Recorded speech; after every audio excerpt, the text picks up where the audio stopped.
See family's old residence. Clad in the latest Chanel outfit, the socialite sat on the sofa, brewing tea for the old madam thoughtfully. She said obediently, "Grandma, ninth brother won't be home for some time. Chin Yu's worried that you'll be lonely, so I came down especially to keep you company." The old madam held a string of beads in her hands as she nodded without changing her expression. You're very thoughtful, but I don't need you to stay with me. Just take care of yourself." The socialite immediately agreed with her. Grandma's right. Actually, spending time with Grandma isn't something I'm qualified to do. But the socialite paused purposefully, took a look at the old madam, then continued, "I heard that the woman with ninth brother went on a trip together with him. Since ninth brother isn't around, Ruwa Shijejia has to deal with all the work at the company by herself. She's up to her ears in work, so I especially made this trip to see you. I hope Grandma doesn't mind." When the old madam heard that, the hand that was rotating the beads stopped. "Did you say that Wanwan followed little ninth to Country B?" "That's right. Didn't you know already, Grandma? Gosh, I have such a big mouth." The socialite looked like she just realized she revealed too much. "Why did Wanwan follow little ninth?" the old madam asked. Seeing that the old madam was probing, the socialite replied, looking like she was put in a difficult position. "Probably because Miss Yi and ninth brother have a great relationship and she couldn't bear to leave him. I heard she made a scene for a very long time and said she wasn't feeling well. After that, she said she had a nightmare and dreamed that ninth brother would be in danger during this trip and wouldn't let him go no matter what. Ninth brother didn't have a choice, so he brought her along." When the old madam heard that, her calm face turned unnoticeably gloomy, especially when she heard ninth brother would be in danger during this trip. The elderly usually found these sayings a taboo. Even if they were said casually, they still made her somewhat uncomfortable. How could she say something like that just to force little ninth to stay and keep her company? The old madam shut her eyes and sighed deeply in her heart. After all, she's still young and isn't very mature. Everyone knew little ninth was in a very respectable and honorable position, yet they didn't know how much hardship he had to endure in order to reach that position. Even till today, everything seemed peaceful on the surface. How much danger was hidden outside and within the C family? How many people were watching him? Those people would pounce and bite him the moment he made the slightest mistake. If he didn't want to be put to death, he couldn't ever lower his guard at any time. Her grandson had grown up in this environment ever since he was a kid. He never had a chance to indulge in the happiness of children his age. Regardless of that girl's past, her qualifications, or her family background, as long as she could make little ninth happy, the old madam would tolerate everything she did. But right now, she couldn't help but worry about her grandson's future. If little ninth insisted on letting a woman like this become the head of the household, his future would be very difficult. If she was already like this, how long could she remain by little ninth at his side? If her family background and qualifications were bad, being smart and virtuous could make up for it. But the madam was afraid that the potential daughter-in-law whom she was most satisfied with was still Ruashishi, would be at ease in her grave if little ninth had her by his side. Too bad little ninth didn't have any interest in Ruashi. Maybe she should have a good talk with little ninth when he returned. Liked it? Take a second to support novels on Patreon. Country B. The private jet landed smoothly on the tarmac. The group of people would head to a hotel for a little rest tonight. Country B was currently politically unstable, so Sihan and the others couldn't simply fly to their precise destination and had to drive. The entire journey would take about 3 days. They would be on the road for 3 days, and the road conditions to the towns couldn't be guaranteed. Each member of the group was trained and naturally could handle small issues like this, but since they brought Yuanwan along, a delicate, pretty, and troublesome woman, it was hard for everyone not to feel dissatisfaction in their hearts. This negotiation was extremely important. After all, there couldn't be any mistakes. Once they reached the hotel, Sihan went into work mode. Yuanwan leaned against the corner of his desk with her chin propped up in her palm. Work. Work. You only know how to work. Is that stupid laptop better looking than me? Sihan didn't stop typing. He gave a sidelong glance at her, then tilted his head slightly and planted a kiss on her cheek to soothe her. Yi Wanwan's face darkened. That was done so perfunctorily. Is he trying to make a kitten or puppy leave? Yi Wanwan stared at him sternly. I want a deep kiss, the kind that's 3 minutes long. Si Han finally stopped what he was doing. It was like he was trying to conceal a fire in the middle of a cold lake as he stared at the girl next to him and said, "Wait till I'm done." Yi Wanwan, wait my ass. Yi Wanwan was simply breaking down. In order to force him to rest a while, she already went all out, but this guy's reply nearly caused her to vomit blood. Why exactly is this guy working so hard? She always thought Si Han acted like something was chasing after him. But what could possibly threaten the great devil? She could no longer live like this. Yi Wanwan thought that if she stayed any longer, she would die from anger. So she stormed out of the room in a huff. Why is she angry? I wanted to do this to myself. It has nothing to do with her. As she walked to the lobby, Yi Wanwan saw Lu Ying and a group of others. When he saw Yi Wanwan roaming around in the lobby, Lu Ying's face turned completely gloomy. Miss Yi, Country B isn't safe at night. You should remain in the house and not roam around. Otherwise, if something happens to you, we would have to divert our attention to save you. Yi Wanwan was still feeling depressed, so when she heard that, she scoffed instantly. Captain Lu Ying, I'd say the same thing back to you. I told you before, you'll encounter a bloody disaster tonight. You better stay in the house and not walk around. It'll be bad if you delay the negotiations and drag everyone down. Tisk, I'll encounter a bloody disaster? I'm afraid I might have to disappoint you. Lu Ying said mockingly. Several other subordinates standing next to Lu Ying also shook their heads and thought what Yi Wanwan said was hilarious. Cough, Miss Yi. The last time our captain bled was 3 years ago. That's right. With our captain's skills, nobody could get close to him, much less hurt him or make him bleed. What bloody disaster. This is simply ridiculous. Yi Wanwan yawned and looked lazily at all of them. I'm very accurate when it comes to reading fortunes. I can't help it if you guys don't believe me. After Yi Wanwan left, the group of people in the lobby started laughing. Ha ha ha, she actually said our captain would encounter a bloody disaster.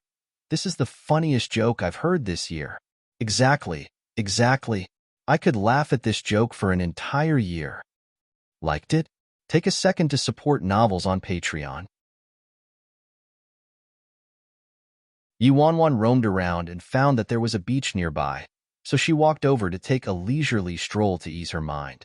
There was a large rock by the sand, so Yi Wanwan hugged her knees and sat on top of it, watching the tumbling waves before her. Suddenly, there was a moment of bewilderment.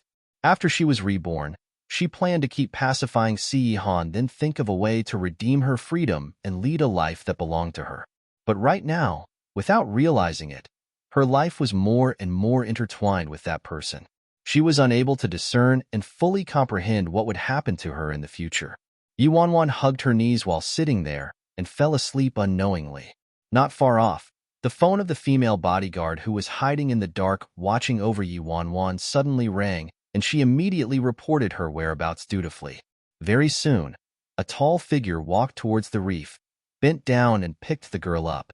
Probably because she sensed a familiar aura, Yi Wanwan snuggled into the man's embrace naturally and mumbled, "Too much. He's too much. Does he want me to be a widow?" "I won't," the low, hoarse voice replied. Liar. In her previous life, if they hadn't gotten a divorce, she would have ended up becoming a widow. The next morning, Yi Wanwan realized that she was in the hotel bed when she woke up. Si Han wasn't by her side. He probably went off for a meeting with that group of higher-ups. Yi Wanwan rubbed her temples, changed her clothes, and went down to the restaurant for a meal. Enemies are bound to meet. She had just taken a step inside when she saw Lu Ying and his team of bodyguards eating. After the group of tall and bulky bodyguards noticed Yi Wanwan at the entrance, they stopped eating instantly. Each of their eyes turned to Yi Wanwan. The look they gave her was indescribable. When Yi Wanwan saw this, she raised her brows and turned her gaze to Lu Ying subconsciously. Then she saw.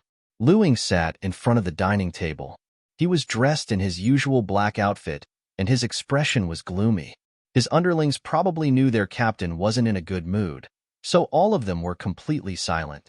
After seeing Yi Wanwan, everyone's gaze turned towards their captain instinctively. After that, Yi Wanwan followed everyone's line of sight and saw that Lu Ying had a white bandage wrapped around his forehead, and there was fresh red blood seeping through it. When Yi Wanwan saw that, her depressed mood instantly improved. She strode in and even picked the seat opposite Lu Ying. Yi Wanwan propped her chin on one hand and admired the bandage on Lu Ying's forehead. Aya, am I seeing things? Isn't this our amazingly skilled Captain Lu Ying who hasn't bled in 3 years? He was actually beaten up and badly bruised. Am I dreaming? Lu Ying's face was darker than the black coffee on the table. He instantly twisted the ladle in his hand in fury. Cough, cough, she even wants to read our fortune? Hearing what Yi Wanwan said, all of their expressions were like this. Never mind that Yi Wanwan was gloating at their misfortune, but she even wanted to delude them with lies. Lu Ying suppressed his boiling rage and said, Miss Yi, please watch what you say. I was just unlucky last night. A skinny young man with a crew cut standing next to Lu Ying was probably a fan of Lu Ying. So when he saw his captain being ridiculed, his face turned slightly ugly. Miss Yi, please don't joke about these things. Yi Wanwan was in a good mood and didn't argue with him. She sized him up and asked, What's your name?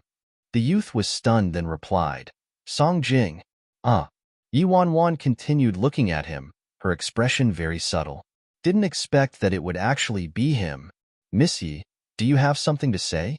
Song Jing sensed that the way Yi Wanwan stared at him gave him goosebumps.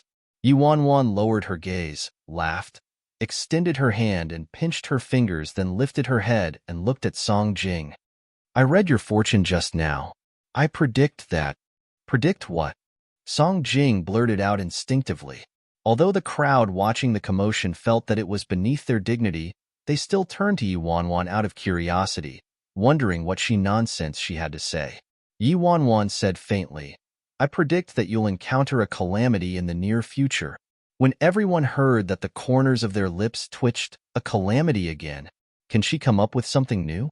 Song Jing's expression remained unchanged. What calamity? Yi Wanwan stroked her chin and considered her words carefully. It's a romantic calamity. Everyone was dumbfounded and cursed silently. What on earth is a romantic calamity? It's not luck in romance, but rather a romantic calamity, and this calamity is extremely dangerous. Yi Wanwan acted like it was a very serious matter. Thanks to her super powerful memory, even if it was merely a few words from her previous life, she took note and remembered them clearly. She remembered that a long time after the incident happened, while a couple bodyguards were chatting, they mentioned that there was someone by the name of Song Jing whom a foreign brawny man fancied while they were in Country B, and he nearly couldn't protect his chrysanthemum flower. The story was quite explosive. As of now, Lu Ying's incident actually did happen according to her predictions, so the safety of Song Jing's chrysanthemum flower was quite worrying. Yi Wanwan cupped her chin and said in a bewitching tone, I have a way to break the curse. Do you need me to give you a hint? 20% discount. Oh. Song Jing's face darkened. No need for that. Thanks for your concern, Miss Yi. Yi Wanwan showed a worried expression. You really don't need it? It's very dangerous. It could cause you severe pain. Even though the brawny man didn't get what he wanted in the end, it surely caused enormous psychological trauma. You could tell from Luo Chen's behavior just how serious the impact would be on most straight men. Seeing that Song Jing didn't believe her at all, looking at Yi Wanwan like she was a fool, she could only sigh regretfully and stop pursuing the matter. She left right after eating. When they saw the retreating figure of Yi Wanwan, Song Jing scoffed in disbelief. Is there something wrong with this woman's brain? She's really a little weird and confusing. The person next to him shook his head and laughed. But Captain, she was right about that incident, someone piped up. That's just her dog shit luck. Is there something wrong with your brain too? And romantic calamity? That's extremely dangerous. Who knows what the hell she's talking about? Liked it? Take a second to support novels on Patreon. After breakfast, everyone was prepared and ready to set out on their journey. 2 days had gone by in the blink of an eye. Everything was relatively peaceful and nothing peculiar happened. There were two groups of people who came along this time, one in hiding, while the other was led by Lu Ying at the front lines. Actually, the preparation this time was already sufficient. Furthermore, considering Si Han's great power, who would dare mess with the tiger's head? So Si Han's trip this time was just viewed as an ordinary business trip. Nobody thought anything would happen, except for Yi Wanwan. The closer they got to their destination, the harder it was for her to breathe.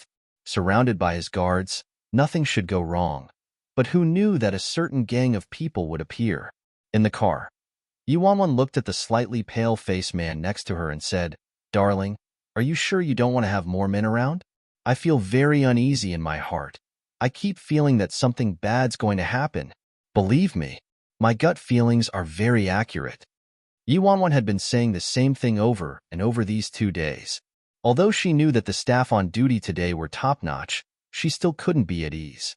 After hearing the same thing so many times, Si Han wasn't annoyed at all. He glanced at her and didn't speak a word. Instead, he extended his long arms and pulled her into his embrace. He wrapped her up in his warm embrace, and at the same time, his palm patted her back lightly. Yi Wanwan was stunned, and her palpitating heart calmed down instantly. She lifted her head and saw that he was holding onto a document in one hand, while the other still held her in his embrace, as if he was protecting her from everything. Being coaxed like a child in this man's embrace, Yi Wanwan fluctuated between extremely mixed feelings. This guy, sometimes he had low EQ, but he'd unexpectedly get it right sometimes. At night, the car reached a town. Everyone stopped over at a nearby hotel. Late at night, Si Han was having a meeting with the higher-ups, while Yi Wanwan stayed in the room by herself and couldn't fall asleep. Thus, she got up and sought out Sui. "Miss Yi, it's so late. Why aren't you in bed?" "I can't sleep. I keep feeling very uneasy." Yi Wanwan sighed. "Sui, could you persuade Si Han to postpone the plan? If the enemies were targeting Si Han deliberately, they might not be able to avoid the incident even if they postponed negotiations at the last minute. But maybe there would be some changes if they postponed. It was much better than progressing on the same track as her previous life. Sui knew Yi Wanwan had been pestering his master, saying that something dangerous might happen. So he replied helplessly, "Miss Wanwan, even you couldn't persuade him. My words would obviously be useless." Sui then tried to comfort her. "Miss Wanwan, maybe you're just too nervous. This trip is extremely safe. There won't be any problems. You should have a good rest, or go visit the spa downstairs to ease up your mood. We'll reach our destination by tomorrow night at the latest." Tisk. Dangerous? Was this predicted by Miss Yi again? The moment Sui said that, Lu Ying's voice came from behind him. Yi Wanwan wasn't in a mood to argue with him, so she glared at him coldly. "So what if I did?" Lu Ying's face turned slightly uglier.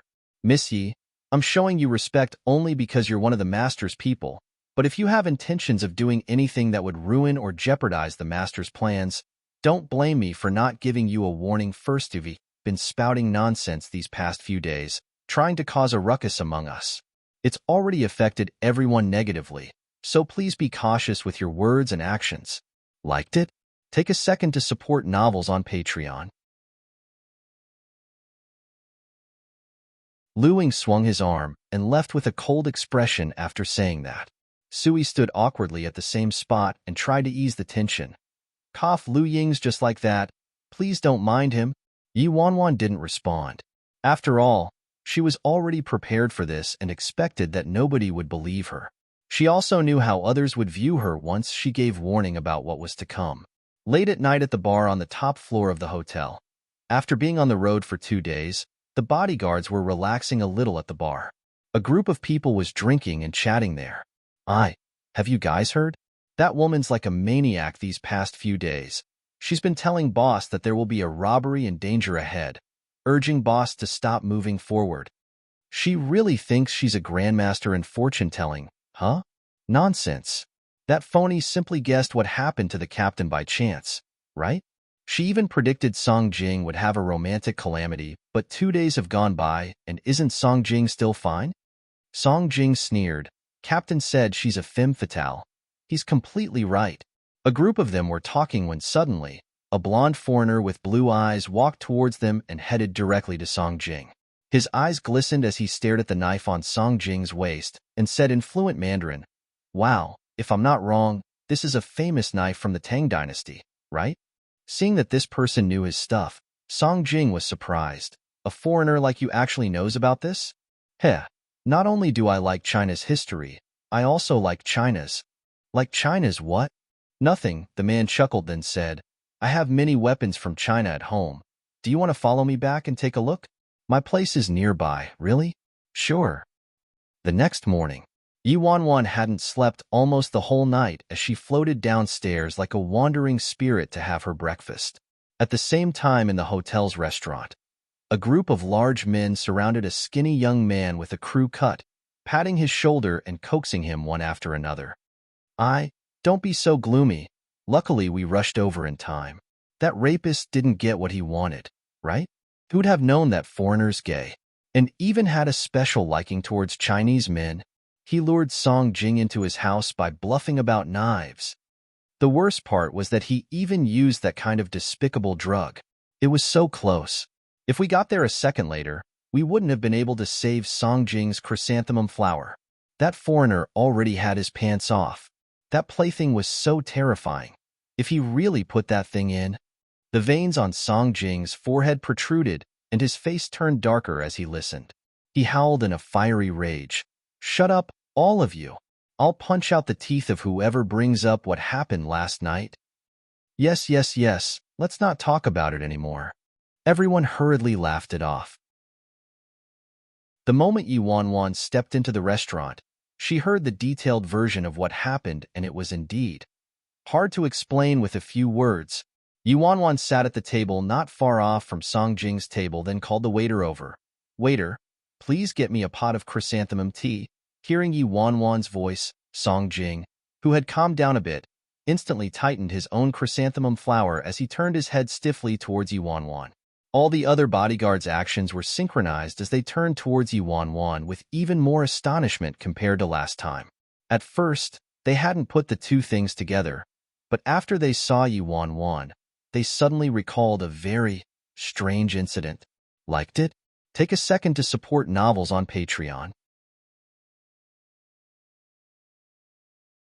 A few of the bodyguards huddled together and whispered, "Mother, I suddenly remembered that Miss Yi read Song Jing's fortune before.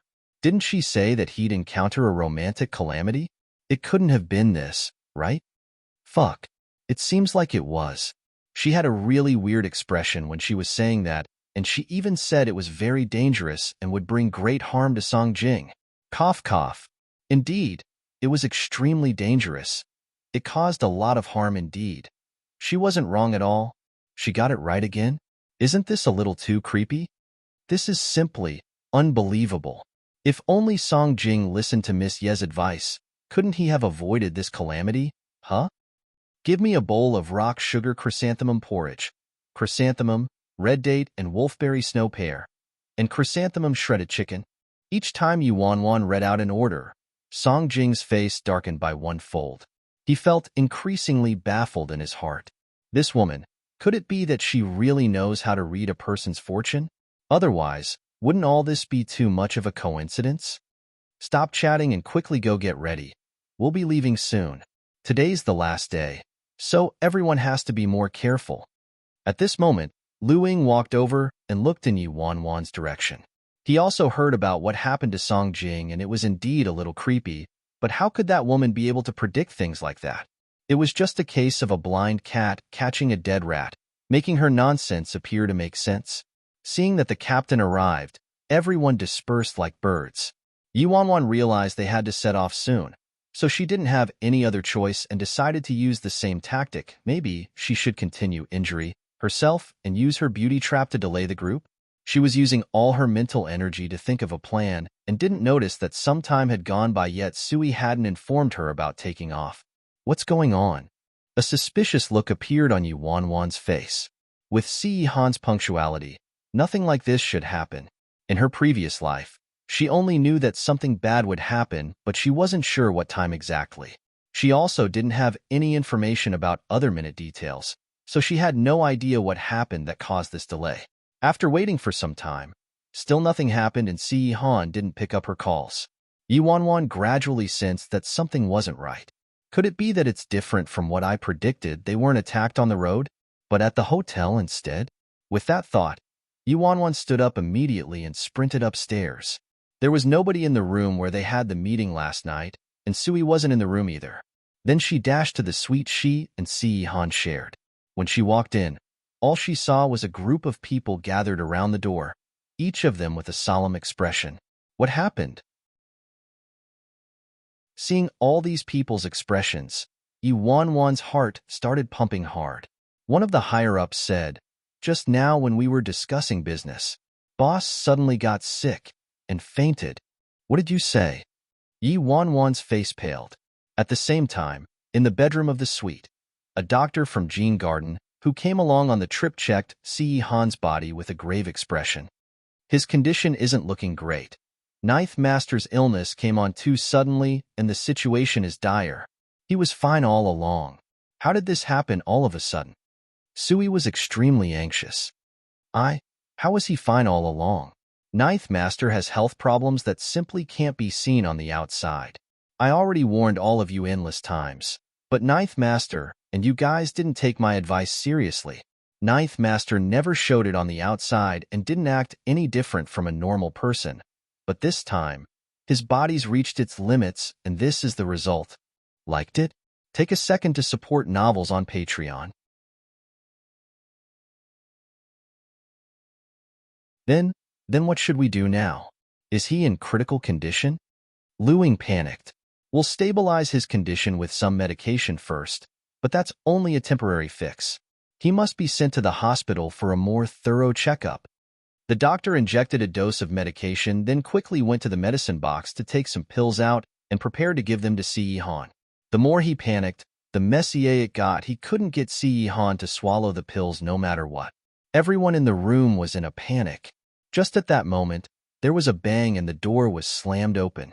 A person rushed in. When Yi Wanwan entered the bedroom, all she saw was a pale Si Han lying on the bed. Sui, Luing, and a few higher-ups were there, and there were quite a number of doctors surrounding them as well. All those doctors tried giving Si Han the pills, but they couldn't get them in at all. Si Han's shirt even had a wet patch from all the attempts. A doctor was on edge as he said, "What should we do now?" Luing was at the bedside, distraught with anxiety, when he heard the sound of the door banging open. He immediately yelled in fury, "Who is it? Damn it, don't come in and cause trouble." Yi Wanwan stared at the unconscious man lying on the bed. Her face was tainted with a layer of frost as she strode towards the bed. When Luing saw that it was Yi Wanwan, his face turned gloomier and he said with an icy glare, "Please get out. Don't get in the way. Otherwise I'll—" Yi Wanwan couldn't be bothered with him. Her gaze was like a sharp knife, stabbing Luing, who was blocking her way. "Get lost." After speaking, she simply passed Luing and pushed away the doctor by the bed, then quickly grabbed the cup of water and pills from his hands. She popped the pills into her mouth, drank a gulp of water, then, right in front of everyone's eyes, she covered Si Han's lips with hers. Si Han's throat rolled twice. The pills were pressed into his mouth by her soft tongue as they were delivered smoothly inside. It took only 3 seconds. Everyone, Sui, the higher-ups, and all the doctors just stood there dumbstruck. Even the anger on Lu Ying's face stiffened. Before everyone could process what happened, Yi Wanwan had already taken clean clothes from the wardrobe and quickly unbuttoned Si Han's top, changing him out of the wet top.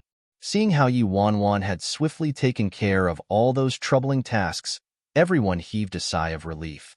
"Thank you so much, Miss Wanwan," Sui exclaimed gratefully. The doctors also thanked her. All thanks to Miss Wanwan. Luing was silent. His expression was still slightly dissatisfied, but it warmed up a little. "How's Si Han's condition?" Yi Wanwan asked. Yi Wanwan finally knew why Si Han and the others suffered so much loss in her previous life. On one hand, it was because those people were brutal, and on the other, one of the most important reasons was definitely because Si Han suddenly fell so terribly ill. She was seriously worried about Ce Han's health before, but in the end, what she worried about the most actually happened. Under such immense pressure from work, and due to the long journey, the hidden ailments in Ce Han's body were suddenly triggered and broke out without any warning. Before, Ce Han's health wasn't in critical condition yet. He hadn't shown any weakness on the surface, so though many doctors warned that his body couldn't take it if he continued working like that, everyone's perception of Ce Han was too perfect, like he was a god who couldn't be affected by anything. It was only now that everyone realized the doctor's warnings weren't just words to scare them. Their boss, their master, really reached his limit. Liked it? Take a second to support novels on Patreon.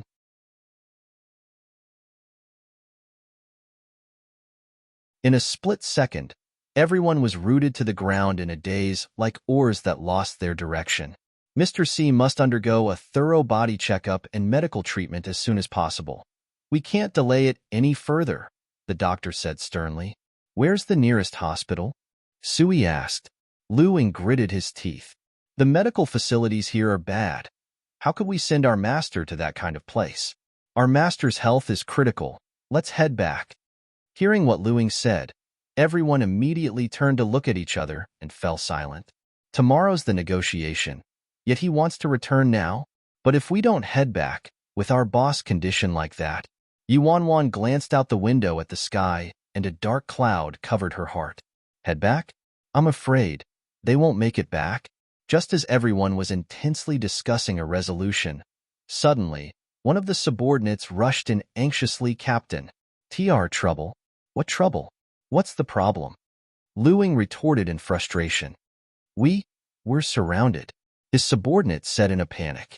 Lu Ying's face changed and grabbed his collar. What did you say? What do you mean we're surrounded? I just sent some men to patrol the hotel's premises a minute ago.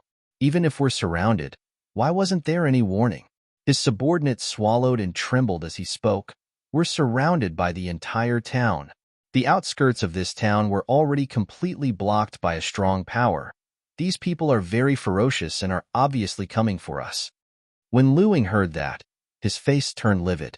Sui's face changed as well. How could this happen? Which strong power? So daring? He knew we were from the C family, yet he dared to do something like this? His subordinate was in despair as he stammered. I already checked, and if I didn't get it wrong, the other party is someone from Murderous Blood Gang. Are you for real? An immense fear surfaced on both Luing and Sui's faces at the same time. Murderous Blood Gang was an organization that was started by a group of diabolical outlaws from various countries. They had a terrible reputation, and neither the righteous nor evil wanted to provoke them. And they weren't affiliated or attached to any group or individual. The C family had never crossed paths with this group before. Why would they set themselves against them? What's their motive? Ce Han was still in a coma right now, so they didn't have a leader. Everyone's minds were in a panic. Yi Wanwan remained by the bedside and stared blankly at the weak man lying on the bed. She was used to his arrogant and cold look, his immortal look, and even his tyrannical and ruthless look. But this was actually the first time she'd ever seen him so frail. In her previous life, she only knew that Ce Han's health was in bad shape, but she never witnessed him weak or in pain. A dead silence lingered in the air. Alas, it was Sui who broke the silence. Sui glanced at Yuanwan and said firmly, We'll have Dark Team 1 send Miss Wanwan out. Lu Ying's face darkened. Are you kidding me? There's a great enemy before us, and you want to disperse the force of our elite group just to send her off first? Sui said with a serious expression, Luing, you know very well that even if we had another 10 troops on Dark Team 1, we'd still be unable to fight with those people. Miss Wanwan has no relation to the C family. They wouldn't care if she left. It's very easy to get her out. So let's use this chance before they capture us and take her away immediately. Otherwise, she'll never make it if we delay any longer. Liked it? Take a second to support novels on Patreon.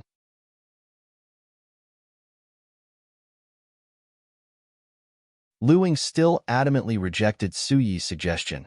I don't agree. Even if we only have a shred of hope left, we must still do our best to protect Master.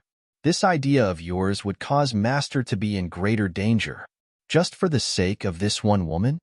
Suyi's face was never more serious than this as he snapped, Luing, if we can't even protect Miss Wanwan, how are you going to answer the master when he awakes? Luing was very clear on Si Han's attitude towards Yi Wanwan, so he couldn't refute Suyi's words.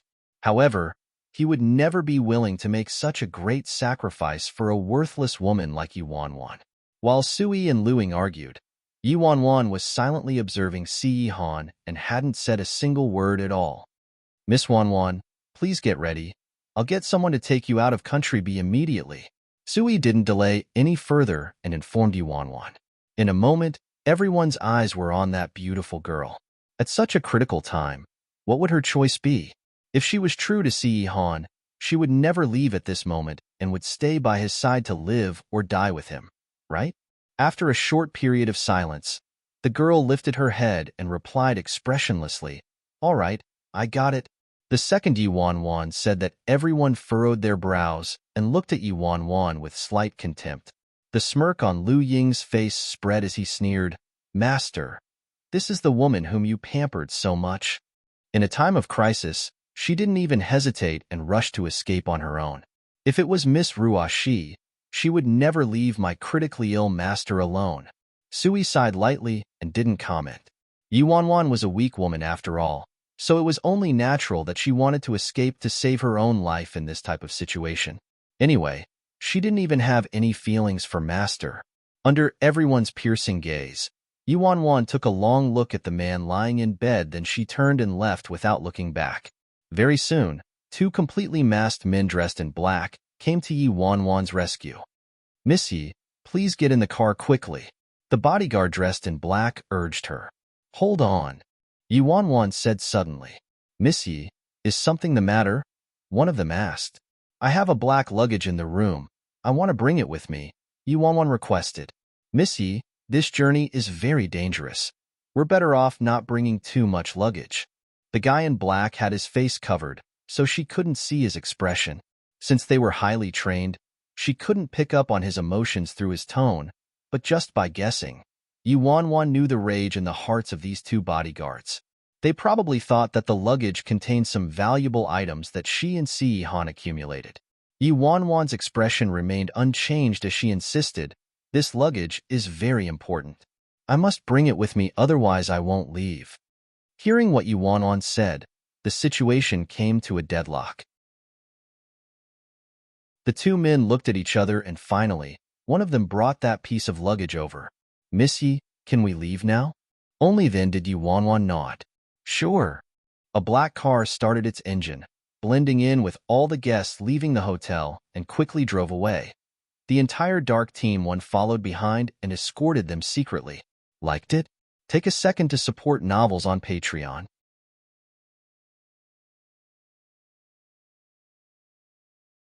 After sending Yi Wanwan away, the remaining people swiftly reorganized themselves and brought Si Han away at the same time. Lu Ying's face was deathly still. What's the point of leaving the hotel? The entire town is in their hands now. Wherever we go, we'll still be turtles trapped in a jar. We can't get out and help can't get in. Even if there was help, it would be too late. Distant water can't put out a close fire. The entire town looked very calm on the surface, but the truth was that it was a huge death trap closing in on them gradually until all of them were murdered in their spots. And it had to be at a time when their master was critically ill. Their final pillar of support collapsed. Si Han's condition wasn't looking good. He had a fever again on the road. In all the missions he carried out before, Lu Ying had never felt so despondent before. In the car, Lu Ying's face was akin to a block of ice as he calmly checked and wiped his weapon repeatedly with a flickering cold light in his eyes. He was prepared for the worst. The others were the same as well. The entire convoy was shrouded in gloom. Sui looked at Si Han, who was in the back seat. He was extremely anxious as he asked in a low voice, Lu Ying, any response from Country B? Lu Ying, no. Asking for help from Country B was like a sinking rock in the big sea. Lu Ying looked at the tumbling dark clouds and said with a solemn expression, This was a completely planned, premeditated and deliberate robbery and murder. Sui clenched his fists tightly. Who exactly are these people? Not only did they have such extensive power, but they could even recruit the murderous blood gang. Lu Ying gave a chuckle. Who cares? You think there aren't any people out there who want Master dead? This question was no longer important at this time. If it wasn't the murderous blood gang, they might have a shred of hope to live. But of all people, it had to be the murderous blood gang. Everyone knew that once the murderous blood gang was recruited, they'd never leave anyone alive. Initially, they thought the other party's target was their equipment, but now, they obviously wanted their lives. Sui didn't know what to say, so he didn't say a word even after some time.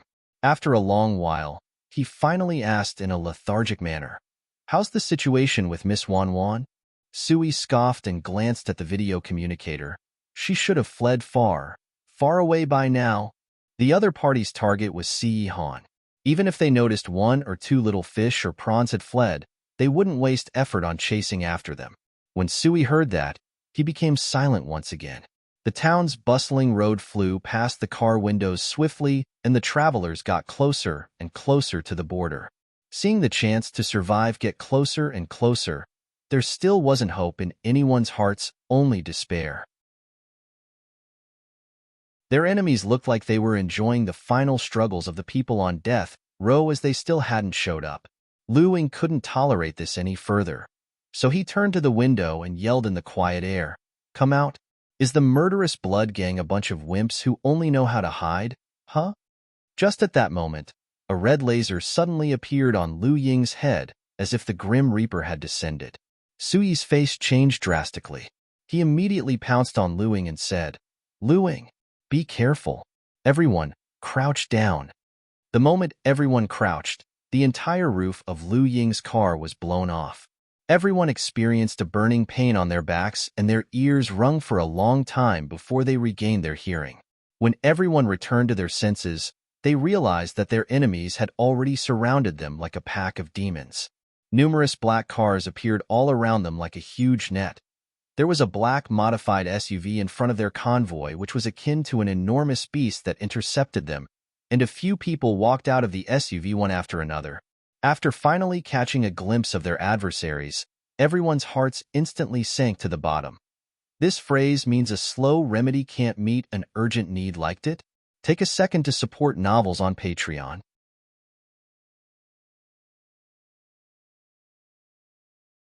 Headed by 3 people, the one in the middle looked Asian and was 1.9 tall.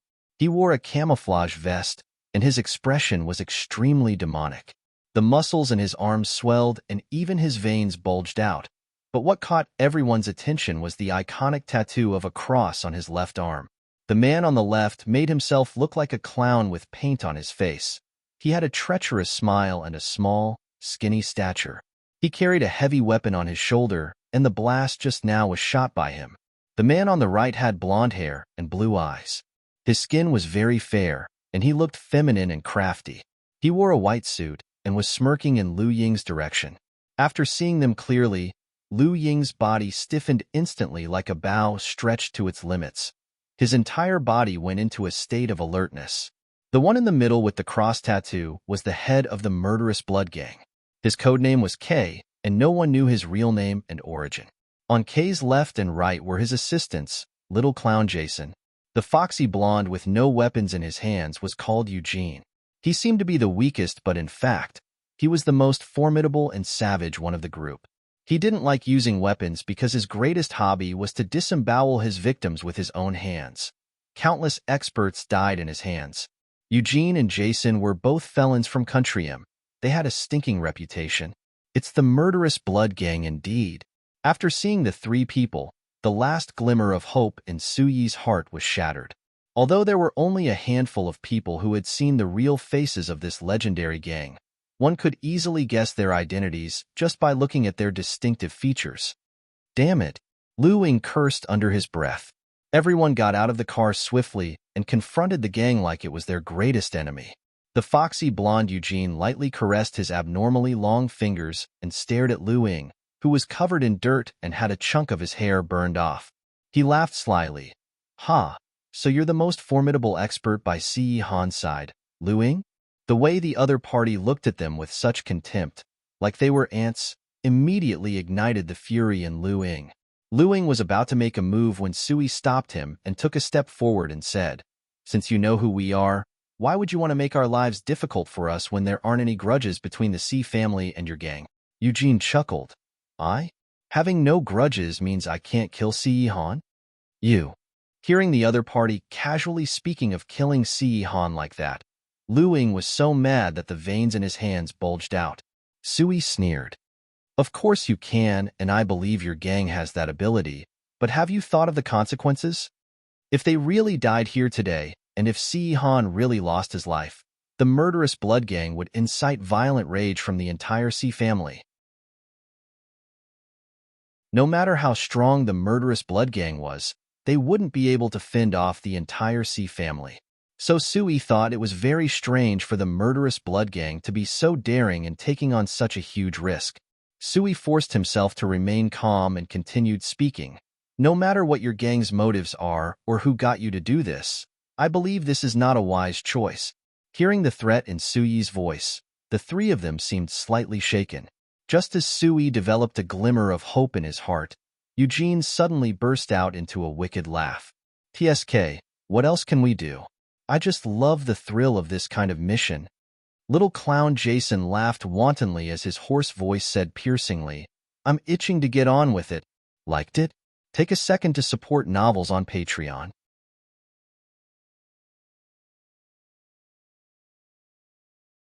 On the other side, Yi Wanwan had reached safe ground. "Miss Yi, please get on the flight," one of the bodyguards said coldly. Yi Wanwan glanced at both the bodyguards without any expression on her face. "Who said I'm leaving?" A tinge of annoyance finally surfaced in the other bodyguard's tone. "Miss Yi, the situation now is extremely dangerous. Please don't joke with your life. These people should be by Si Han's side right now, yet they were being sent to escort this woman who kept finding trouble for them. Even though they underwent training, their patience had reached their limit." Yi Wanwan disregarded what the bodyguards said as she quickly opened the luggage she kept by her side. All they saw was a piece of luggage filled with clothes. Yi Wanwan changed into a black chiffon evening gown with a little vintage black veil hat while looking at the time on her watch. She then turned to the two bodyguards and asked immediately, "How many others are there in hiding? Take them out and force them to change into the clothes in my luggage." At such a critical moment, she still has the mood to change and even wants us to join her. Does this woman know what she's doing? The bodyguard took a deep breath. "Miss Yi, please." Yi Wanwan's gaze was instantly as cold as ice, and she coerced them with immense pressure. "Shut up. If you don't want your master to die, follow my instructions this instant. I'll say it again. Get all the bodyguards in hiding to change into these clothes within 3 minutes. Then follow me." What does this woman mean? We finally managed to escape with such difficulty, yet she wants to go back? Wasn't this woman cowardly, abandoning the master? "Do you know the Rose of Death?" Yi Wanwan addressed the leader of the bodyguards. Hearing this name, his face changed slightly and he deliberated for a long while before answering, "A legendary organization. If Murderous Blood Gang was savage, then Rose of Death could cause destruction to an entire nation. But no one had ever seen the battle tactics of the Rose of Death organization since everyone who encountered them died.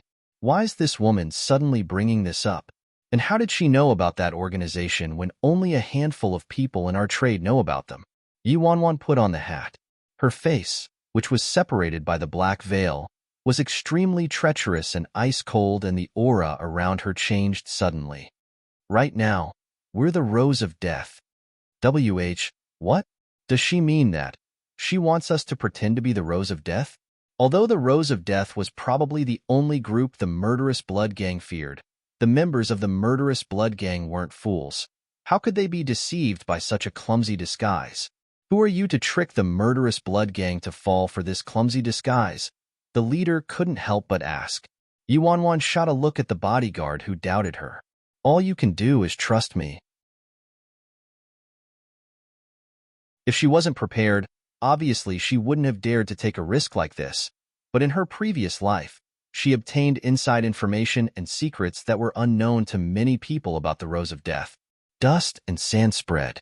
Sui and Luing glanced at each other with darkened expressions. Seems like this gang is totally fearless. The leader, Kay, who hadn't said a word, lit a cigarette and waved impatiently. Get this done and over with. I still have some business to attend to later. The moment he spoke, the nerves of Lu Ying and the others were taut, and everyone braced themselves for war. Eugene was unhappy when he heard Kay, so he said, Kay, don't be like that. We finally have something so fun. So let me play with them a while longer. If you have something to do, you can leave first. Kay took a drag of his cigarette and furrowed his brows. Don't cause trouble. The mission this time wasn't easy. These people under Ce Han weren't easy to handle. Eugene naturally knew the other party's concerns, but he sneered, Kay, when did you become so timid? A group of trapped turtles, are you afraid they'll run? Kay gave him a sidelong glance and replied coldly, I'll give you half an hour. Tisk. Even though Eugene was still unsatisfied, he didn't dare to infuriate the leader, so he agreed reluctantly. Eugene's dark green pupils exuded a treacherous cold glow. His scarlet-red tongue licked his fingers as if in extreme thirst. His eyes filled with a blood-sucking and murderous desire, and his gaze scanned Lu Ying and the others simultaneously. What do you think? Are you interested in playing a game with me? Sui replied while he discreetly hinted at some of the guards to protect the car and escape with the master once things went wrong. Please tell us about it. It's good if they can delay things. Although under such circumstances, it's quite pointless to delay things any longer. Just now, he received word that their communications with the outside world had been interrupted. Every communication device they had was blocked by the enemy's special encryption. Like what Eugene said, they were indeed a bunch of trapped turtles who could only be wantonly slaughtered by them. I heard that the experts working under Ce Han were like clouds. I really want to see for myself. If any of you can defeat me, then I'll leave one corpse intact. When Lu Ying and the others heard Eugene's cocky challenge, they were so mad that their lungs nearly exploded. Lu Ying stepped out from the group immediately. I'll fight with you. Lu Ying, don't be rash. Sui reminded him sternly. Eugene's strength was unfathomable.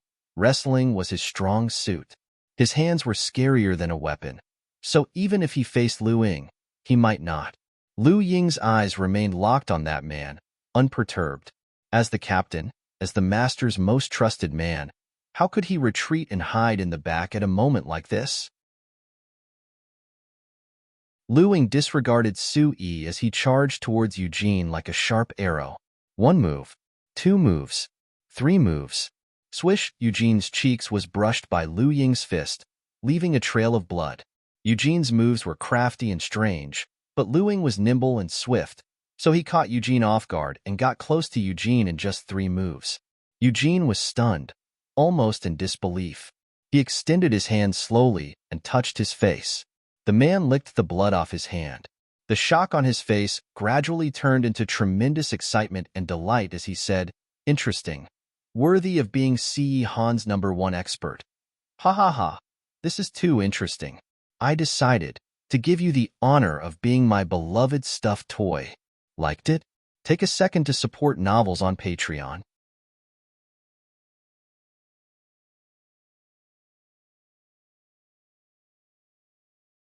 One of Eugene's perverted hobbies was making human stuffed toys out of skilled fighters whom he had his eyes on. He emptied out their guts and steeped their bodies in a special drug. They were like trophies for him to display at home. Extremely creepy. Then let's see if you have the abilities you keep bragging about, huh? Lu Ying sneered and attacked again. This time, Eugene was on guard and it wasn't as easy to get close to him anymore. In a short while, both of them were in a deadlock. Although the two of them were equally matched, Sui wasn't the slightest bit relaxed. Instead, his face darkened further. This Eugene was too sly. He could tell that speed was Lu Ying's strength, so he dragged on the fight intentionally to consume his energy. Lu Ying knew what he was up to, but at the same time, he was unable to get out of Eugene's trap. If he got even a little distracted, he could lose his life. The others didn't dare help him either, afraid that it would impact his fighting negatively. In the blink of an eye, 15 minutes had passed. The little clown with camouflage all over his face urged him in an eccentric tone, Fuck. Really slow. Eugene, if you can't do it, your father shall take over. Shut up. Eugene muttered a curse and looked at Lu Ying once again, his gaze increasingly serious.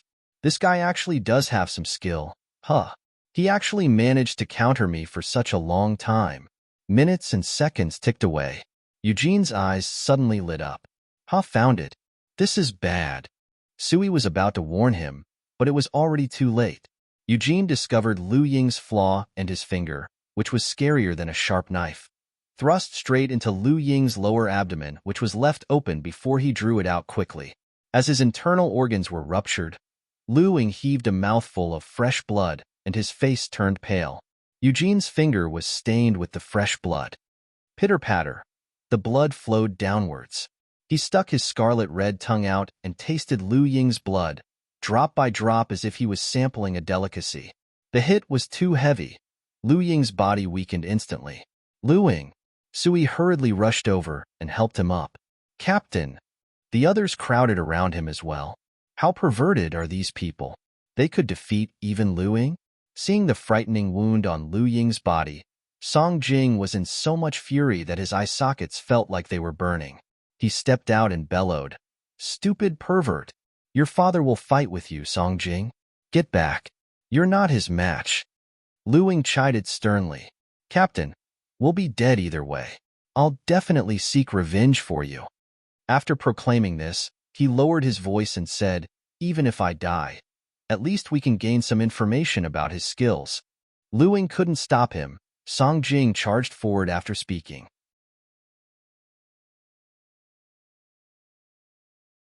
Seeing that the situation had escalated to this point, Sui could only comfort himself by saying, "Among all the bodyguards, Song Jing's the most skilled. He's also the most perceptive, so he might be able to fish out the other guy's weak spot." The most challenging person to fight among their enemies was Eugene. If there was even the slight chance of defeating him, Song Jing strode forward, looking straight ahead.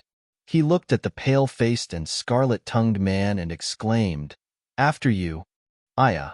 Another little miscellaneous fish. Isn't this fish a little weaker than the one before? However, he's quite interesting. I shall play with you then." Eugene stared at him. The excitement caused his body to spasm mechanically. His gaze looked as if he was enjoying a feast. He cracked his neck, and in the next second, his body charged forward as swift as lightning. Song Jing's eyes lit up, and he charged forward as well. Seeing the two people tangled together, everyone's hearts were in their throats. Liked it? Take a second to support novels on Patreon.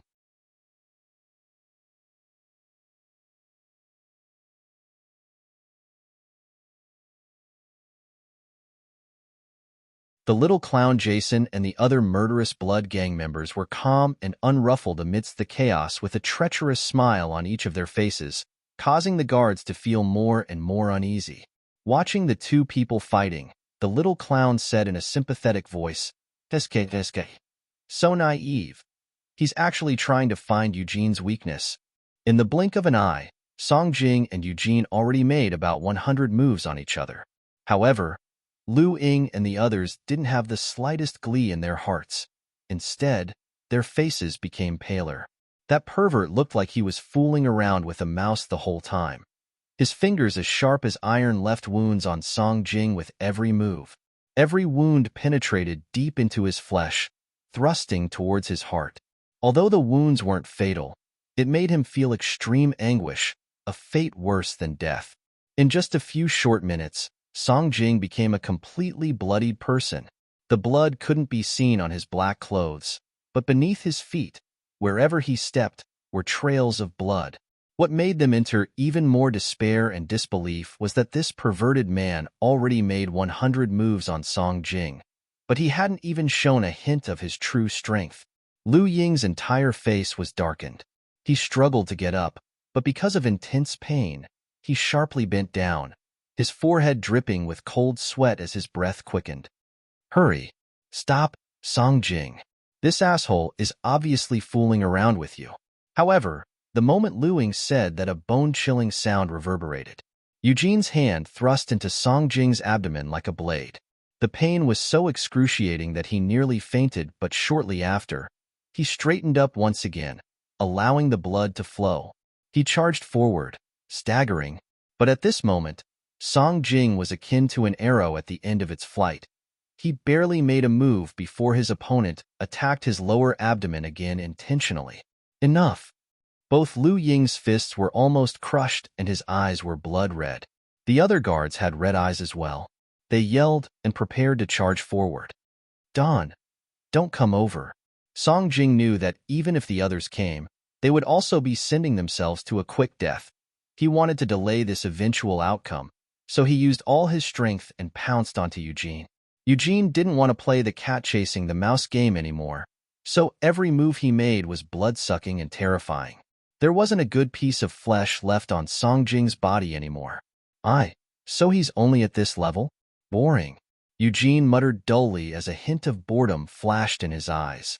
At the same time, his fingers attacked the left side of Song Jing's chest, looking as if it could pierce into Song Jing's heart the next second. See, Captain, sorry. Song Jing turned to look at his captain and beloved teammates one last time.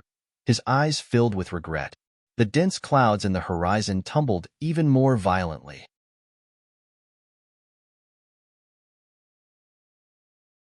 The air was thick with the smell of blood, and there was a deadly stillness in everyone's eyes. Just at this moment, an enticing and charming voice of a woman suddenly reverberated in the air. Guy in black. Attack his LU-1, LU-2, ST-13. Song Jing was already dizzy, but he still held on to his last shred of clarity, unwilling to die just like that. When these words entered his ears, he instinctively used the last bit of energy in him. He didn't hold back and rapidly attacked the 3 acupuncture points that the mysterious woman mentioned. A cry of pain. It didn't come from Song Jing but from the mouth of that pervert, Eugene. It was as if he suffered a huge blow. He held his shoulders and retreated a few steps back.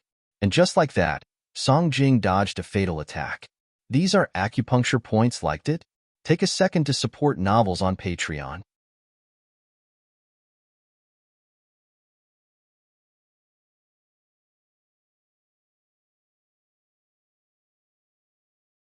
A sudden turn of events made everyone at the scene, including those from the murderous blood gang, astonished. What just happened? A car engine resounded. The people who had their attention on Song Jing and Eugene suddenly noticed that 2 black cars had arrived without a sound. Who are they? The little clown shouted. I already sealed off the entire town, so how did these guys appear? Most importantly, who's so daring to break into the murderous blood gang's territory? Courting death? Huh? As this incident was too sudden, and they had no clue who the other party was, everyone acted cautiously. Everyone's gaze turned towards the strange car. Lu Ying and the others quickly saved Song Jing, while also casting suspicious looks at the car. The one who spoke seems to be a woman. Lu Ying and Song Jing together couldn't even defeat Eugene. Yet that woman was able to find Eugene's weakness and allowed Song Jing to escape a deadly move. This is simply unbelievable. Who exactly is this person? Under everybody's gaze, a tall guy in a windbreaker with a silver mask covering half his face emerged from the car in the middle, stepping out from the driver's seat. Other subordinates with a similar costume also got out from the other car. After the man got off, he walked over to the passenger seat, pulled the car door open respectfully, and helped a woman in a black chiffon dress out of the car.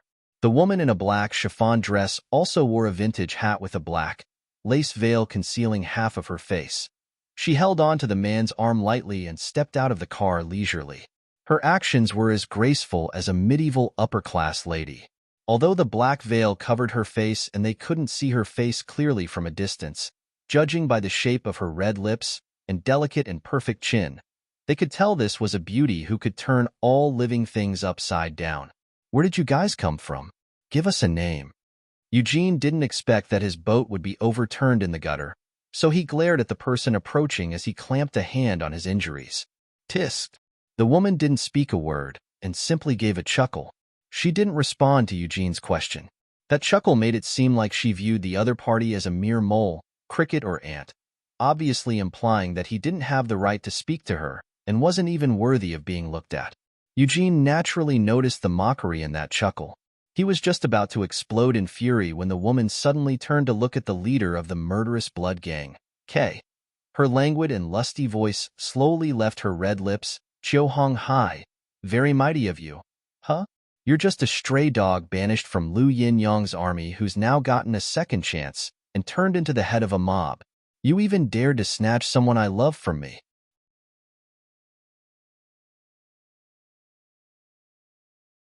When she said that last phrase, the woman's languid voice turned cold all of a sudden, like a bitterly cold glacier, causing his bones to tremble. The leader of the murderous blood gang, K, who was as still as a mountain and completely expressionless all this time, had a change of expression when he heard the woman reveal his true identity. Following that, he stared at the clothes of the woman's entourage, then glanced at the woman's black chiffon dress. A bone-chilling fear surfaced on his face. His voice almost quivered as he snapped at little clown Jason and Eugene who were in the woman's way.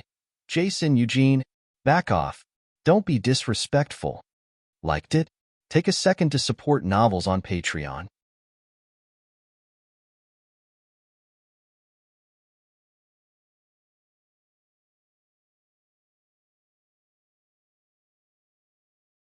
Seeing that the leader of the murderous blood gang, K, actually made his people back off and acted so respectfully towards Yuan, a subtle hint of surprise appeared in the guards' eyes under their silver masks. It actually worked. Just half an hour ago, they almost delivered Yuan to a safe place. As they rushed to send her to the plane, who would have guessed that this woman didn't want to leave after all? She even opened the huge luggage she insisted on bringing along, then changed into a black chiffon dress and made the bodyguards change into the available masks and jackets. Obviously, they were unwilling at first. She actually wanted them to play dress-up at a critical moment like this? It was simply unbelievable. But the girl's stern persuasion and the look in her eyes, similar to the immense pressure they only saw in their master, made them obey her subconsciously. At most, they would lose their lives if they failed. They would rather die for their master than escape trying to protect this woman. At first, everyone thought this clumsy disguise would definitely be seen through. All of Dark Team 1 already prepared to lose their lives. However, the outcome came as a surprise. Not only did this woman reveal Eugene's weak points the moment she arrived, saving Song Jing's life when it was hanging by a thread, she also revealed K's true identity, which absolutely no one could have known. The astute K was actually fooled by her. At this moment, every bodyguard had somewhat mixed feelings, but none of them showed any change in their expressions. To them, this disguise was very basic, but Yuan, a woman who grew up in a greenhouse, remained incredibly calm like the breeze in the face of such villains even while dealing with them, suppressing even K. It truly astonished them. This woman seems to be completely different from what we imagined. At this moment, the murderous blood gang was in shock. K was actually the old number 1 in the Flowing Flames mercenary army, Hong Hai. The Hong Hai, who was previously banished by the Flowing Flames mercenary army and was shut out by the entire mercenary union at the same time. When they heard what that woman said about K's true identity, Jason and Eugene's faces changed instantly. K's true identity was not to be spoken of. There were a few people who offered hundreds of millions of dollars yet still weren't able to find out who he was. Even people in the gang, who'd been following K around, didn't know about it. How did this woman find out? And judging by K's expression, she actually got it right. No wonder even K had a sudden change in attitude, as though he was confronted by a formidable enemy. This person knew K's identity. She mustn't be underestimated. The little clown sized up the newcomer carefully. All he saw was that the group was all dressed in pure black jackets, a red rose embroidered discreetly on their chest area.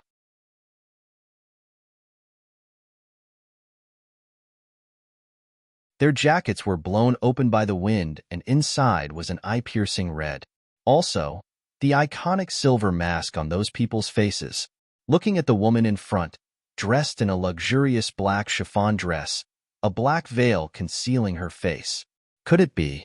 The little clown seemed to recall something as a trace of horror appeared on his face, and he took a step back instinctively. Rose. Rose of Death? Hearing these 3 words, Rose of Death, Eugene was flabbergasted. What did you just say? Rose of Death? How could that be?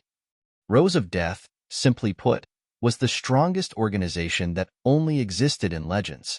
Nobody had seen the real face of any member from the Rows of Death, and there were only a few rumors about them. Liked it? Take a second to support novels on Patreon.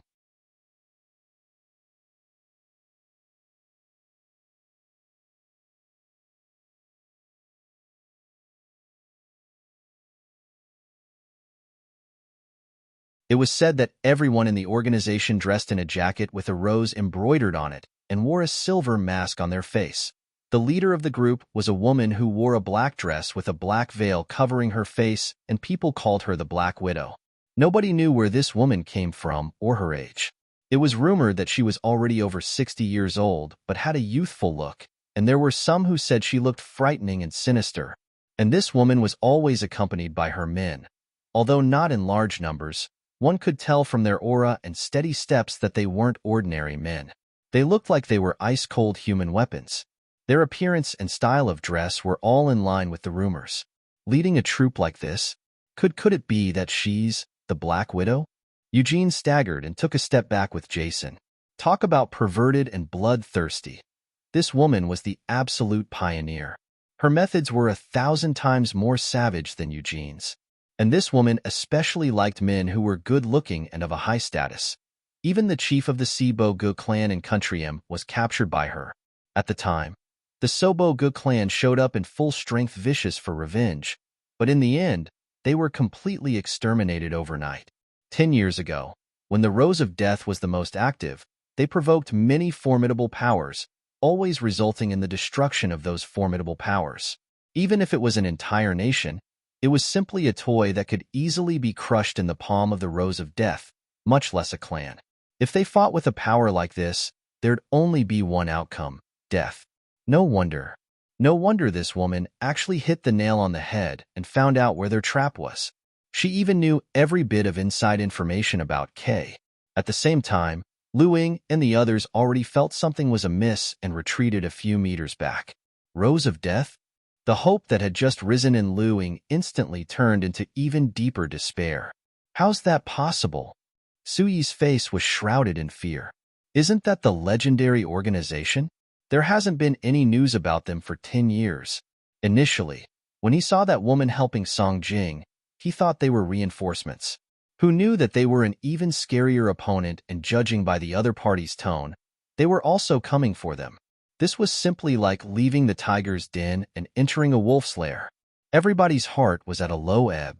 Song Jing stared at the bodyguard next to the woman in the black dress and stuttered. Why does that bodyguard's figure look so familiar? It wasn't just that, it might have been his imagination, but other than the bodyguard, he realized that the woman actually resembled Yi Wanwan.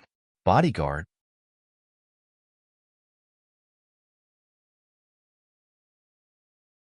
When Lu Ying and Sui heard him, they turned towards the bodyguard wearing a silver mask, and certainly, he looked quite familiar. His figure is quite similar to 11. Sui mumbled. 11 was the leader of the small group in charge of escorting Yi Wanwan away. Since his figure was leaner and taller than an average person, it was easily recognizable. When Sui brought up 11's name, Lu Ying's face darkened in an instant as he thought about Yi Wanwan, who ditched them and fled. Although Lu Ying and the others found his figure similar to 11's, they didn't think too much about it. They looked at the two powers in front with taut nerves. In the end, we still have to die here. Today?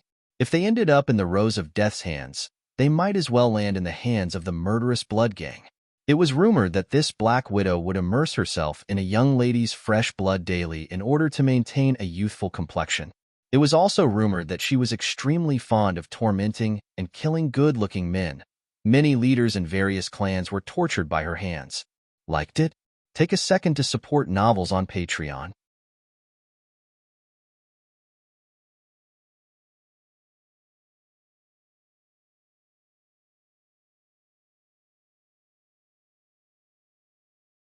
There wasn't a single news story about them in 10 years, yet the Black Widow had her eyes on the C family. Senior, you two have an interest in the C family? Kay probed, trying to fish out information.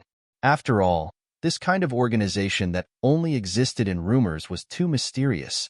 Even Kay had never seen them before.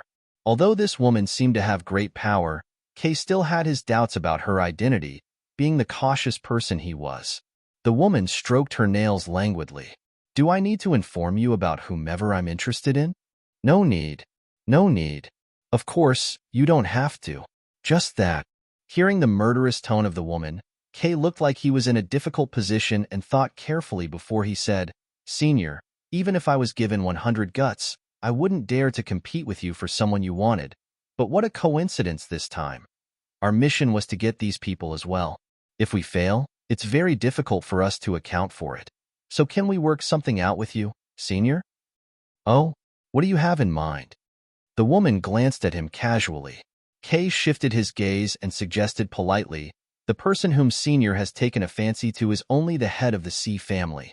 If Senior allows us, the murderous blood gang, to take these people away today, I will definitely offer a better-looking gigolo. Senior will be satisfied for sure. Tisk. A woman's chuckle reverberated in the air. Her laughter made one's bones tremble.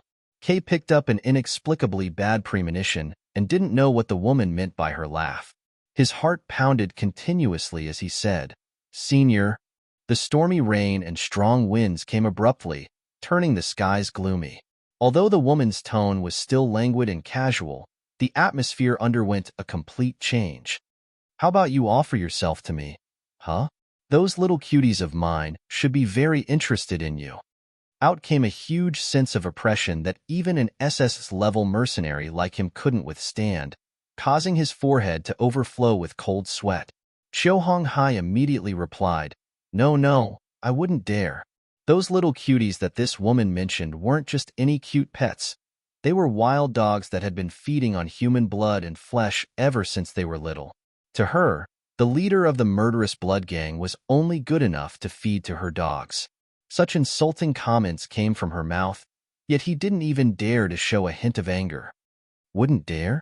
But I think you have quite some guts, treating me like a hungry and thirsty slut. Huh? You think I'd touch any kind of garbage? The atmosphere around the woman became even more intolerable, and the mysterious troop behind her entered combat mode as well. How could that be? I definitely didn't mean it that way. Chiu Hong Hai's back was almost soaked in sweat. I failed, as expected. How could the Black Widow give up on what she wants? Furthermore, she's extremely fussy when it comes to men.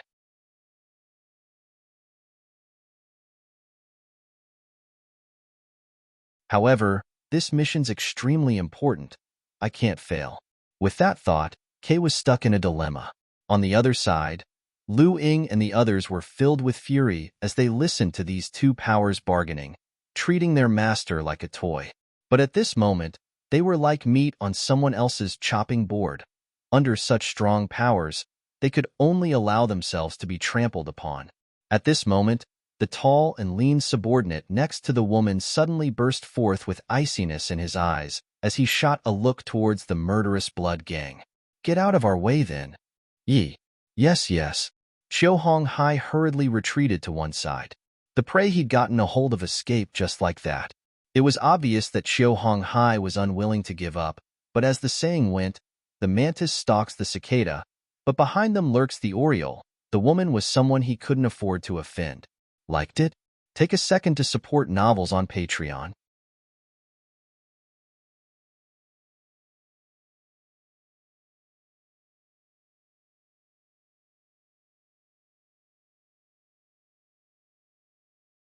Boss, these people. Are they really the Rose of Death? At this moment, a skinny, red-haired member of the murderous blood gang walked over to Chiu Hong Hai's side and whispered in his ear. Chiu Hong Hai's face darkened.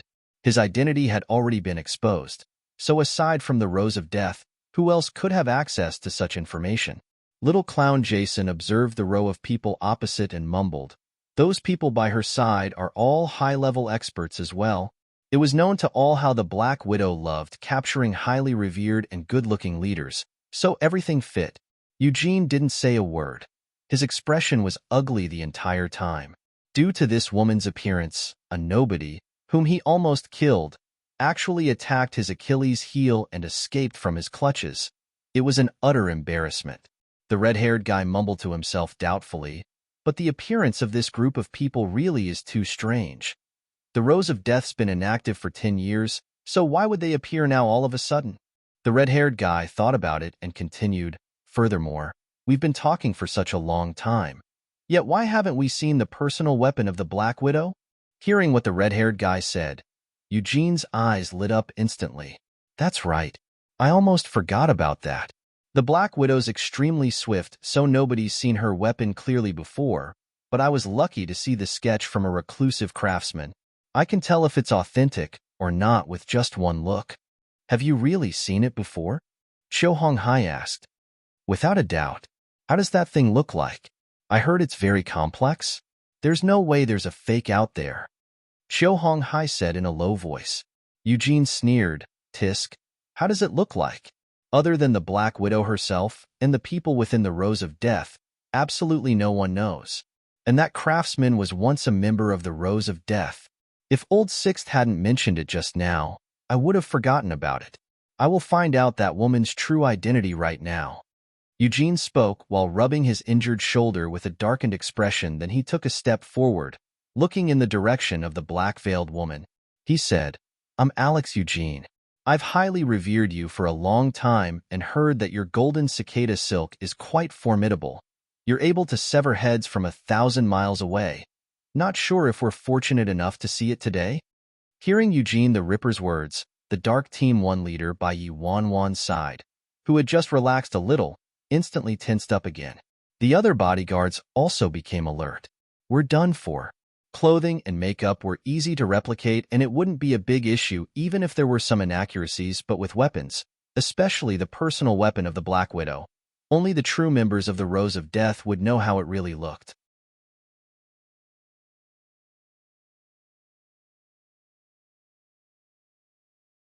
In addition to figuring out how the weapon looked like, even if they knew, making it would definitely be very complicated.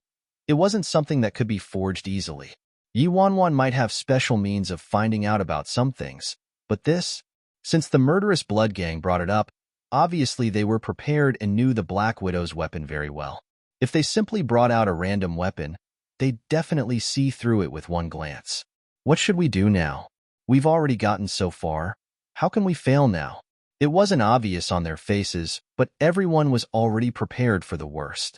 Seeing that the black-veiled woman hadn't replied after a long time, a mocking smirk appeared on Eugene's face as he said casually, What is it?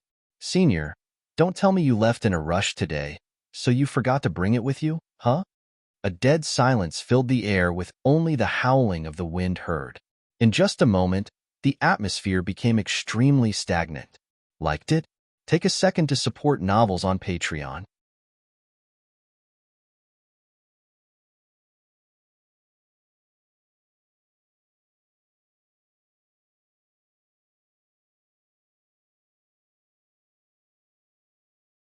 Just as Cho Hong Hai, Jason, and the others were beginning to get suspicious, the woman suddenly made a move.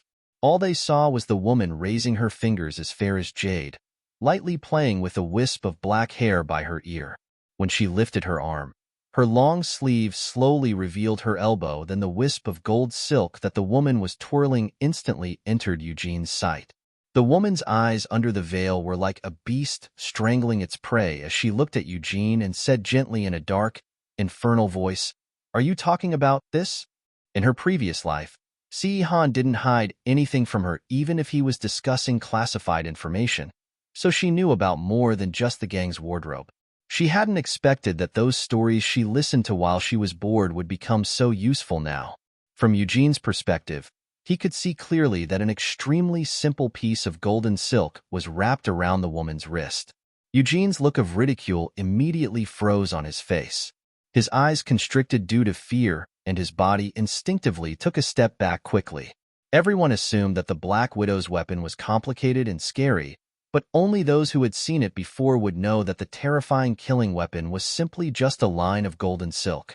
But it was this line of golden silk that was stained with the blood of countless legendary fighters.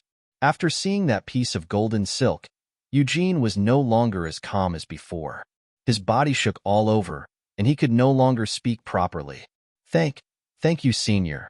Seeing it today, it's certainly remarkable. Eugene spoke incoherently as he watched the murderous intention in the woman's eyes. One movement of that woman's fingers could extinguish his life. As expected, when he was about to turn and leave, the woman's languid voice came from behind. Since you know so much about my golden silk, then naturally, you should know the consequences of whoever's seen it. Of course he knew. Those who had seen the golden silk were all dead. Seeing the murderous intention in the Black Widow's eyes becoming increasingly stronger, Eugene's body stiffened. He didn't dare to say a word and could only turn to Chiu Hong Hai and said anxiously, "Boss, let's go. There's no need to turn everything upside down here for a mission." It really was the Rose of Death, and if they angered them, their entire organization would be dragged into it. Chiu Hong Hai looked at Eugene's reaction and knew he'd confirmed the Black Widow's identity from seeing her weapon. He made a prompt decision and immediately ordered all his men, "Everyone, retreat now." After speaking, he turned to the black-veiled woman and hurriedly cupped one fist in the other hand, as a sign of respect. "Since these are people that Senior wants, we obviously wouldn't dare to keep them. We'll leave this instant. Please forgive us if we have offended Senior in any way today."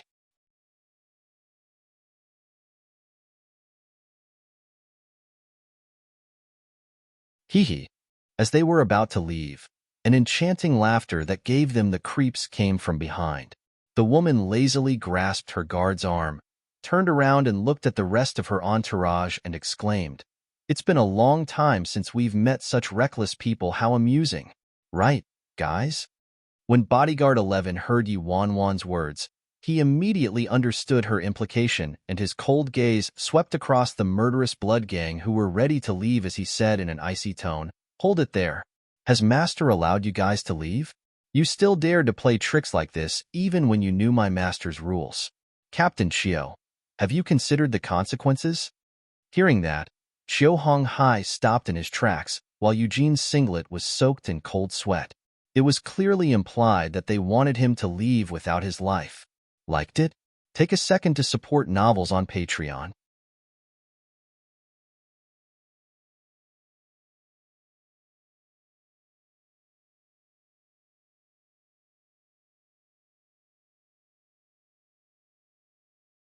At this moment, Eugene's intestines turned green. He regretted acting so rashly and taking such risks, but it was too late to say anything now. Thus, Eugene immediately turned to Chiu Hong Hai and said, "Boss, so what if they're the Rose of Death? They haven't appeared in 10 years. Who knows how powerful they are now? Maybe they're just putting on an act here. We'll be able to exterminate them for sure. Then, wouldn't we make a name for our gang?" When the entourage behind the black-veiled woman heard that, they all burst out in laughter like they just heard the funniest joke. "Ha ha ha, Master's right. It's been quite some time since we've met such an interesting bunch. Want to test the strength of the Rose of Death? Why don't we have some fun with them today? Huh? Don't die right away. You must live." Their laughter was deranged and ear-piercing, reverberating above their heads and causing their bones to tremble. At this moment, Chiu Hong Hai was unable to maintain his composure any longer. The murderous blood gang, which could cause one to be terror-stricken at the mention of their name, was a weak little sheep about to be slaughtered in front of these people. Chiu Hong Hai turned to Eugene and yelled, "Shut your mouth." Never mind if Eugene died alone, but now he was dragging the entire gang down. They could be destroyed. They didn't have any options left. In order to protect the gang, Eugene had to die. Chiu Hong Hai's thoughts moved rapidly. He came to a decision very quickly as he took the gun from Little Clown's hand without warning and aimed it at Eugene's head. "Boss, you!" A bang resounded. Eugene's words hadn't even left his mouth when Chiu Hong Hai blasted his brains out. His bloody flesh and shattered skull splattered on the face of the man next to him. A thick, bloody stench lingered in the air, causing one to feel nauseous. "Senior, I wasn't strict enough, so my man was insensible and made Senior mad. I dealt with this person, so I hope Senior will be satisfied." Chiu Hong Hai remained in an apologetic bow after speaking like he was waiting for his sentence.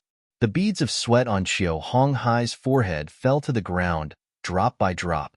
After some time, the follower next to the Black Widow looked towards his master for her command, then he finally glanced coldly at Chiu Hong Hai and exclaimed, "Get lost." Yes, thank you, Senior. Thank you, Senior Haihan. Just those two words made Xiao Hong Hai act like he received amnesty. He thanked her repeatedly, then commanded all his subordinates to withdraw without delay, afraid that she would renege on her words. They didn't dare to pause for a second. The group of people vanished in a split second. They retreated. The murderous blood gang actually retreated just like that. Lu Ying and the others stood rooted to the ground as they watched the members of the murderous blood gang retreat like the tide. They were beyond amazed.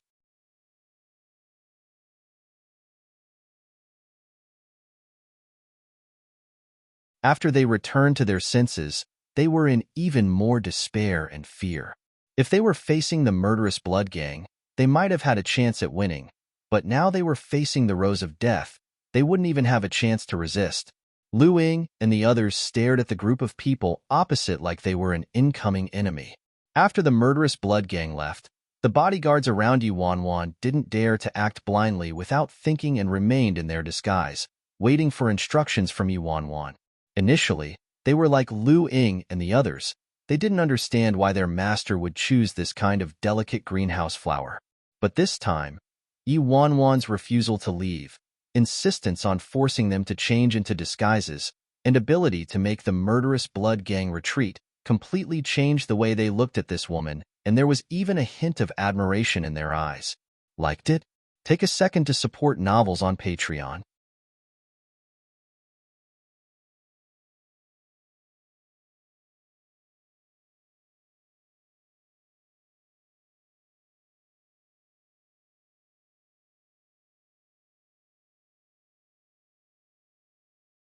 They all assumed she was just a coward who was only interested in saving her own neck, who'd think she would actually lead them out of their impasse. Under all the bodyguards' awestruck gazes and icy glares from Lu Ying and the others who were still in the dark, the woman in a black chiffon dress slowly walked towards the opposite party one step at a time. The golden silk emitted a cold aura as she spoke languidly. The people in our way are gone. Now, we can finally start our main course. 11 and the other bodyguards weren't skeptical of Yuan's words at all and followed her like her shadow. Lu Ying spat out, "Witch, just kill us if you wanna. Stop talking nonsense." When Yuan heard that, the corners of her lips lifted. Why couldn't she ever escape the name witch? Yuan hid her expression. She maintained a cold gaze and lifted her hand. Dark Team 1 got the signal and immediately surrounded everyone. They were Han's elite force, so naturally, all these remaining people were no match for them at all. Furthermore, Lu Ying and Song Jing were already gravely injured. Lu Ying and the others could only watch as their people entered the wolf's pit one by one, right after escaping from a tiger's cave. It wasn't a good idea for them to linger there, so Yuan didn't delay any longer. Following Yuan's orders, Lu Ying and the others were seized and quickly transported to a safe place. After Yuan was sure they were out of danger, she got out of the car and walked towards the car in the middle. 11 respectfully opened the door of the back seat for her. All Yuan could see was a pale, frosty man lying in the car. When Sassy Han again, there was an inexplicable feeling in her heart. Although the process was extremely dangerous, she finally changed course from her previous life. What happened in her previous life wouldn't happen again. Han wouldn't be severely injured, and his condition wouldn't deteriorate to that stage. He might even have a chance of recovery. From the moment she discovered that Han was going to country B a week ago, she started planning. With all her strength and might, she was unable to prevent this incident from happening in the first place, so she was left with only this method. She had to use the secrets she found out in her previous life and disguise herself as the only feared enemy of the murderous blood gang, the Rose of Death. Actually, she didn't have any experience in playing the part of a perverted, bloodthirsty, demonic woman, but thankfully, when she really got into the role, it was easier than expected. Plus, Han's Dark Team 1 was truly well-trained and worked perfectly with her, successfully tricking those people. They even scared Xiao Hong Hai so much that he personally shot Grim Reaper Eugene. Don't lay a finger on Master. Yuan had just extended her arm when Lu Ying started howling like a crazy man.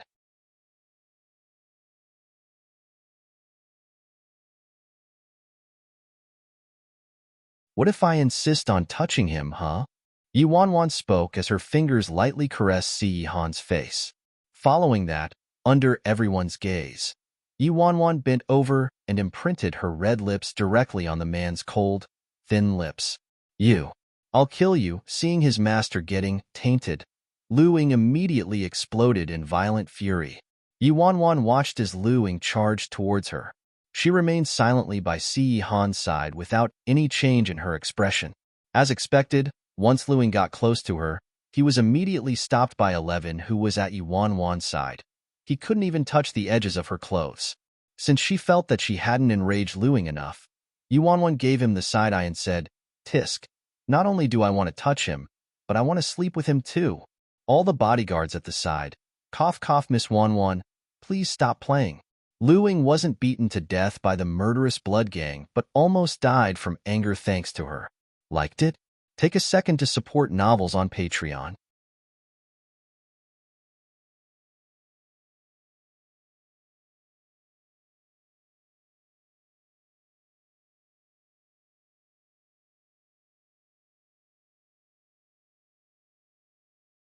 Lu Ying was indeed so mad that he was close to exploding. He charged even more crazily towards Yi Wanwan without any regard for his life, like he was ready to take her down with him. 11 couldn't hold it in anymore and yelled, "Lu Ying, stop." Hearing this utterly familiar voice, Lu Ying froze in his attacking position as he turned to the man in a daze. "You." 11 removed the mask from his face, turned to Lu Ying and said, "Lu Ying, don't be rash. It's me." "You." 11? After Lu Ying saw his face underneath the mask, he was stunned. Even Sui was dumbfounded. All of them who had been prepared for a life-or-death struggle were stupefied. What made them even more shocked was when the Black Widow and the rest of her entourage also removed the masks from their faces. Seeing everybody revealing their true faces and seeing familiar faces one after another, Lu Ying, Sui, Song Jing, and everyone else felt like they were in a dream. These people, these members of the Rose of Death, were actually Dark Team 1 who escorted Yi Wanwan away. Didn't they leave already? What's going on here exactly? Why did the members of the Rose of Death turn into Dark Team 1? Could it be that this whole thing was fake? Was Dark Team 1 disguising as the Rose of Death? This is simply unbelievable. If the Rose of Death was Dark Team 1, then the Black Widow. A light bulb went off in Lu Ying's mind when his eyes swiftly shifted towards Yi Wanwan. Noticing Lu Ying's shocked gaze, Yi Wanwan slowly removed her hat, revealing the stunning face that was concealed by the black veil. Witnessing that woman's face slowly emerging from behind the black veil, Lu Ying's pupils gradually constricted and eventually showed extreme shock and confusion. It was as if his entire body had turned into a hardened statue. Yi Wanwan smiled. "Captain Lu Ying, I trust you've been well since we last met." After being in a trance for a full 10 seconds, Lu Ying finally returned to his senses. Yi Wanwan. How is this possible? The Black Widow was actually Yi Wanwan? The woman with that powerful aura who scared the murderous blood gang so much that they fled like drowning dogs was Yi Wanwan? Lu Ying and everyone else was flabbergasted as they stood there like they'd just seen a ghost. How's it you? Didn't you leave already? And Dark Team 1. You guys, how could you guys? Lu Ying was in so much shock that he couldn't even speak coherently. Suyi's face was also relatively surprised. No wonder he thought this woman's figure and tone were somewhat familiar, especially when she got close to Master and infuriated Lu Ying on purpose. That familiarity was striking. But he never expected that she was actually Yi Wanwan. Song Jing, who was standing next to Lu Ying, had a completely blank face as well. He had no idea how to react. The person who saved his life just now was actually that useless troublemaker who only knew how to drag them down?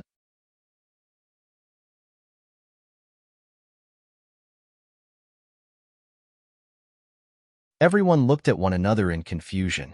After a long while, they finally snapped out of it. 11. How did all this happen? Lu Ying asked in surprise. 11 had already anticipated their reaction and smiled. It's a long story.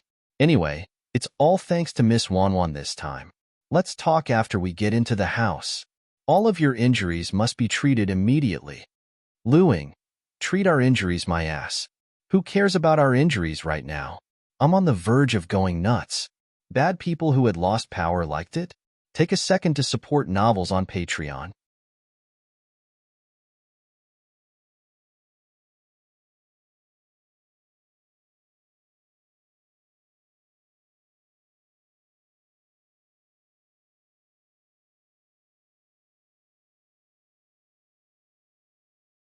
At the same time in Imperial City, C family's old residence, old Madam C was sipping tea in the living room.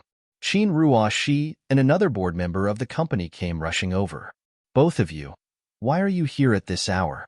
The old madam furrowed her brows and looked somewhat worn down as she asked. She wasn't sure why, but she had felt uneasy the entire day. Now that Qin Ruo Shi and a senior from the company appeared at this hour, a bad feeling arose instantly. Qin Ruo Shi glanced at the board member next to her. The board member looked like he was in a difficult position and had a hard time finding his words. Then he turned to Qin Ruo Shi and said, Miss Ruo Shi, why don't you do the talking? Qin Ruo Shi hesitated for a moment and considered her words carefully before finally speaking up. Grandma, I have something I need to discuss with you, but when you hear it, please remain calm and don't get too agitated. When the old madam heard that, she frowned. What is it? Is it that serious? Yes. Qin Ruo Shi took a deep breath. It's Ajiu. Something happened to him. The old madam's face changed instantly as she probed impatiently. Little Ninth? What happened to Little Ninth? Qin Ruo Shi replied in a grave voice. Ajiu and the others were surrounded by an unknown force in Country B. Sui issued a signal for help and we immediately organized a rescue party. But we didn't expect that the unknown force was so powerful. They had the entire country be under their power and our people couldn't figure out their specific position at all. Sui's network was also cut off, so he wasn't able to communicate with us. We've completely lost all communications from that end. On Ce Han's side, they'd lost all contact with them. Their whereabouts were unknown and their survival was uncertain. Although they were worried the old madam couldn't handle it, they didn't dare to keep such critical news from her. The moment Qin Ruo Shi's words landed, the old madam stood up suddenly, but she only managed to get up halfway before she fainted from the shock. Grandma! Old madam! The old madam fainted suddenly, causing the living room to enter into chaos. Qin Ruo Shi got the housekeeper to fetch the doctor while she massaged the old madam's temples. The old madam awoke after some time, and she immediately grabbed Qin Ruo Shi's clothes, agitated. What did you say? Ruo Shi, what did you just say? Ajiu and the others were abducted? That seems to be the case at the moment. Qin Ruo Shi's expression was solemn. There were shadows under her eyes. It was obvious that she hadn't slept well. The old madam's face turned gloomy. What kind of people are they, and how dare they lay hands on the C family? They're an organization called Murderous Blood Gang, and the C family didn't have any disputes with them at all. I'm guessing they were hired by someone, Qin Ruo Shi replied.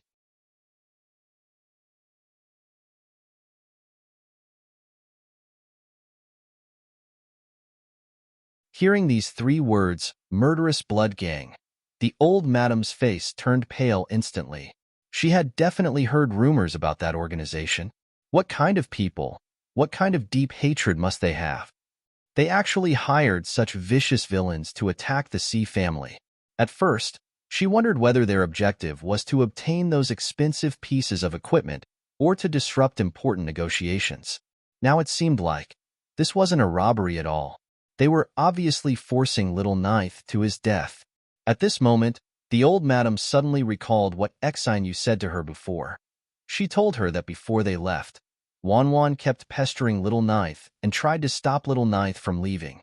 She even said she dreamed that he would be in danger. At that time, she just assumed that the little brat was willful and insensible, trying to find excuses to keep her boyfriend at home. Who knew Ajiu would really encounter danger?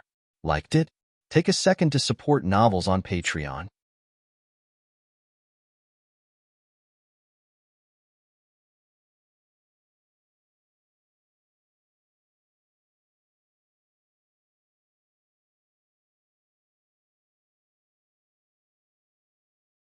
As Lu Ying and Song Jing's injuries were severe, The first thing they did after they arrived at the Chinese border was to get treatment.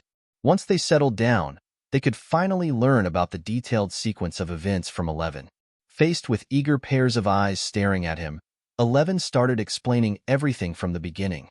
Then we indeed escorted Miss Wanwan to a safe place, but after we reached our destination, Miss Wanwan suddenly refused to leave. Refused to leave? Sui mumbled. Yes, we were furious at the time. At the hotel, under such crucial life-or-death conditions, she still insisted on bringing her luggage filled with clothes and makeup. We thought she was just being difficult, but little did we know. Recalling the events, 11's tone was still somewhat emotional as he said, she brought along her luggage on purpose. It was filled with props to disguise us as the Rose of Death. Lu Ying, Sui, and all the bodyguards turned to look at one another, confused. The huge black luggage that Yuanwan treated like her baby actually contained all of that? Lu Ying immediately asked, then what about the Black Widow's weapon? The golden silk? 11 rubbed his nose. Cough, according to Miss Wanwan, she bought it online for $9.90. Those clothes were also custom-made online. Since she bought many pieces, she got them for a wholesale price. Less than $100 per piece. Everyone's expression. They actually relied on a bunch of cheap props to scare away the terrifying murderous blood gang. If they hadn't lived through the story just now, it would truly feel as if they were listening to a fairy tale. But the thing is, how did she know so much about the Rose of Death? She even knew about Kay's real identity. Also, she made all these preparations beforehand? Someone from the group asked. This was probably on everyone's mind as well.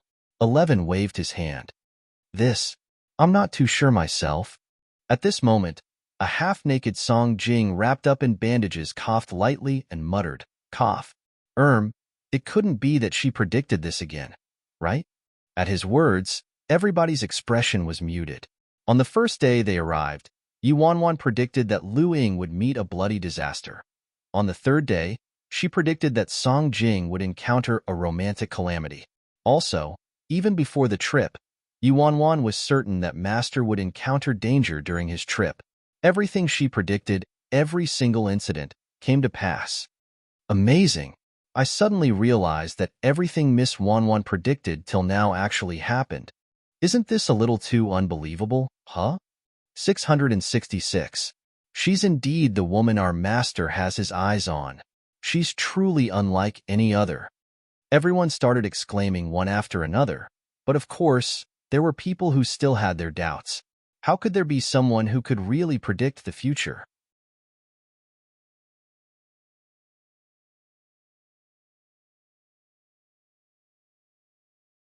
She's just an ordinary and weak woman. So how could she have known all these insider secrets? After hearing 11's explanation and seeing everyone's doubtful expressions, Sui's gaze swept across everybody and he said, it doesn't matter how Miss Wanwan got to know all this. What's certain is that she helped us and saved all our lives, so she definitely doesn't have any evil intentions. This was true. If it wasn't for her, all of them would have died. Hearing what Sui said, the doubts in everyone's hearts dissipated. Especially Dark Team 1, who had gone through the life-or-death situation with Yuanwan and rescued the others, didn't have any suspicions at all. Yuanwan could have easily chosen to protect herself, yet she chose to walk straight into danger and save the others. This alone was enough to earn their respect. What made them admire her more was that as a woman under such intense pressure, she was calmer than them. Yet they had even undergone training for such circumstances. She personally led them to take control of the entire situation and escape from danger. Liked it? Take a second to support novels on Patreon.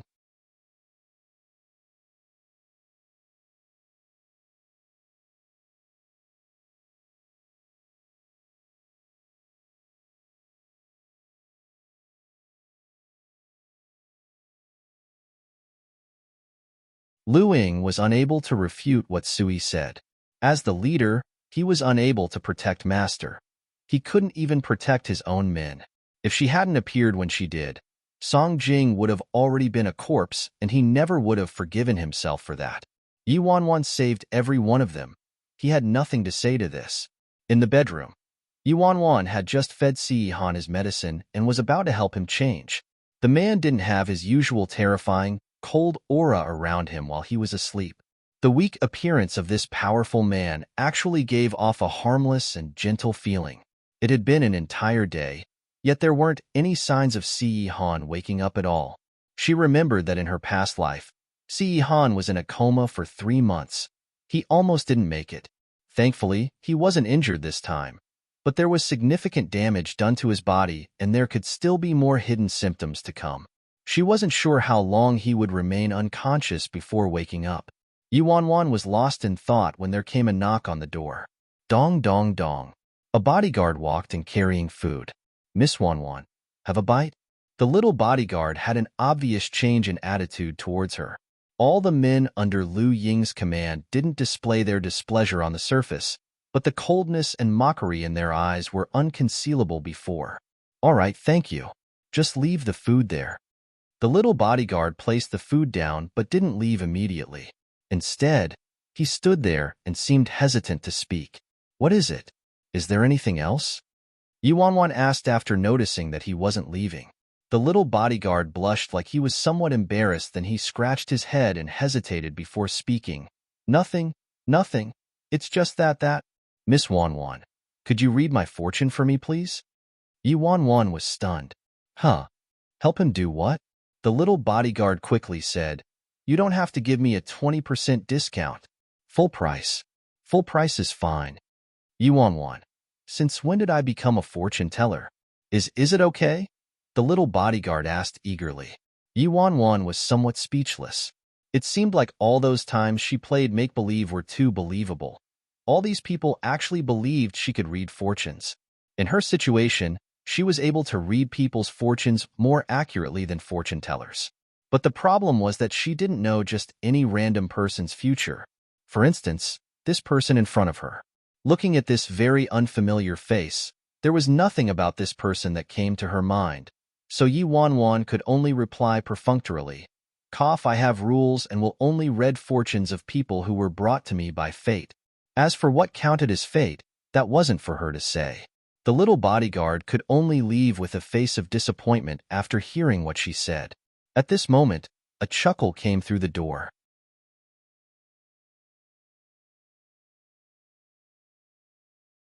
Miss Wanwan, could you read my fortune, please?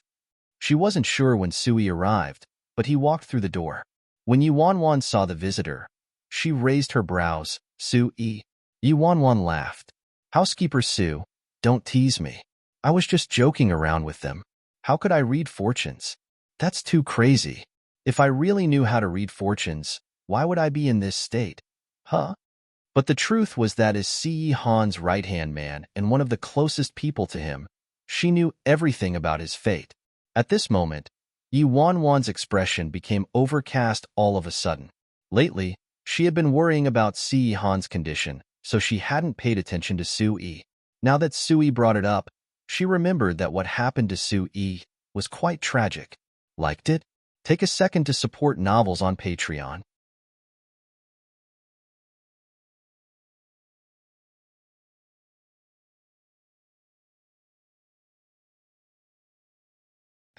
If she remembered correctly, Sui's tragedy was closely linked to the attack on Si Han. In her previous life, after the huge incident of Si Han being attacked, the Si family naturally wanted to conduct a thorough investigation to find the main culprit. This investigation pointed them to their own people. It was a traitor within the company. And this traitor was Si Han's most competent and trusted assistant, Sui. Due to Sui's position and influence, everyone in the Si family was shocked. During that time, Si Han was still unconscious, so the old madam, the senior managers of the company, and the elders in the family were the ones who dealt with this. Many higher-ups in the senior management did a joint investigation and finally determined that the evidence was undeniable. Their equipment was robbed, the entire team of bodyguards and secret agents were injured, and there were innumerable casualties. Furthermore, Si Han was still in a coma at the time.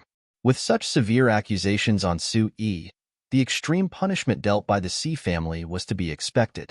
At that time, Sui tried his best to explain and begged for a second chance, denying all the accusations. With the irrefutable evidence, no one believed him or stood by his side. In the end, Sui was isolated and was offered no help at all. His entire family was exterminated, and he was the only one lucky enough to escape. But to Sui, being alive was more painful than death. He had to bear the label of a traitor forever and the pain of losing his family. He had to live the remaining years of his life in anguish and torture. Yi Wanwan remembered that when Si Han found him, Sui's right leg was disabled. He covered himself in rags and was lying under the overpass, deranged and delirious. Although Si Han found the real culprit after he awoke, this was meaningless to Sui. Subsequently, Si Han brought Sui home and sent someone to care for and treat him, but not long after, Sui disappeared one night during a heavy storm and didn't reappear. People weren't sure whether he was dead or alive. Since that incident, Si Han kept everybody at a distance. Mentioning Sui's name was taboo. Nobody ever dared to bring him up. Therefore, Sui's fate in her previous life was pretty tragic. Not just ordinarily tragic. In her previous life, Sui was responsible for every matter of hers. Back then, she caused trouble every day and nitpicked at every single thing. It was always Sui who had to clean up her mess. Although Sui had his guard up around her, he was always responsible and dutiful. He even helped her cover up countless troublesome incidents and tried his best to resolve conflicts and misunderstandings between Si Han and her. When Sui left, her life in the Si family became even more difficult.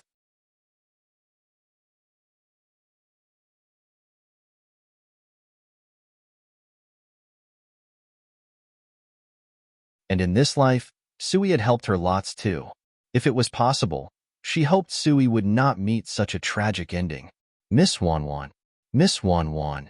Sui's voice suddenly resounded in her ear, making Yi Wanwan, who was immersed in her memories, jump and return to her senses. What? Lu Ying and Song Jing's injuries have already been treated. We're ready to leave, Sui said. Oh, all right. Yi Wanwan nodded, then subconsciously furrowed her brows. Although Sui met such a tragic ending in her previous life, she had already drastically altered the course of events in this life. So according to the butterfly effect, there was a high chance that Sui's fate would change too, right? Maybe in this life, things wouldn't turn out that way? Hopefully, she was just worrying irrationally. Otherwise, under this situation when Si Han was still unconscious, Sui's situation would really be terrible. Liked it? Take a second to support novels on Patreon.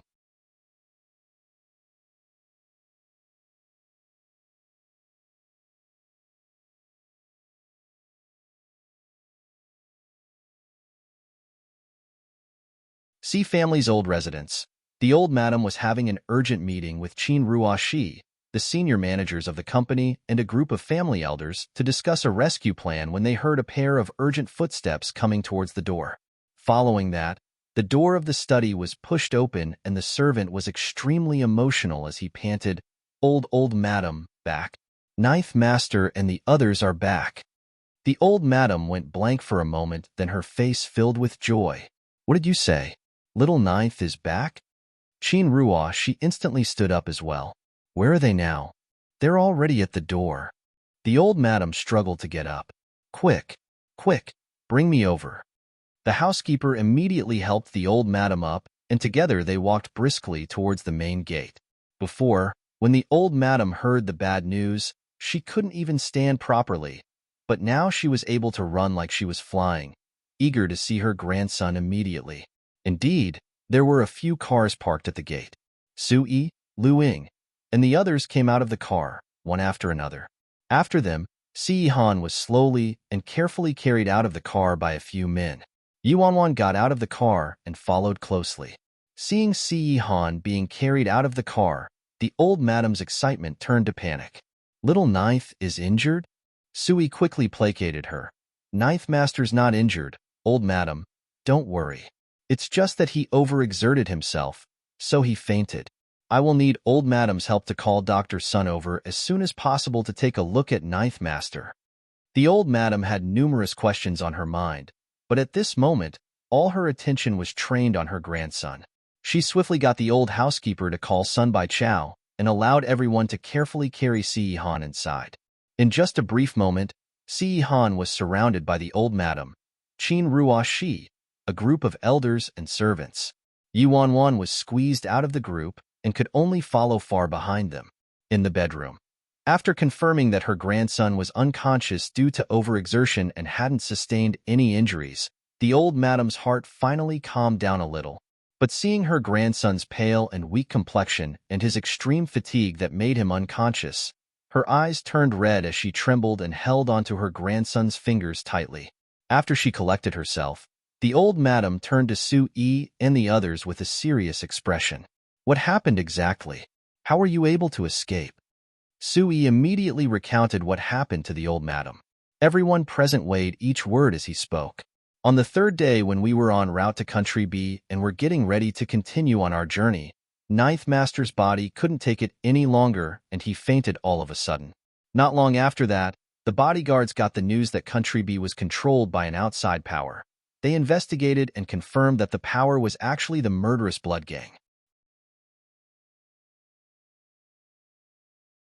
At the time, our connections with the outside world were cut off completely, so we could be slaughtered by anybody.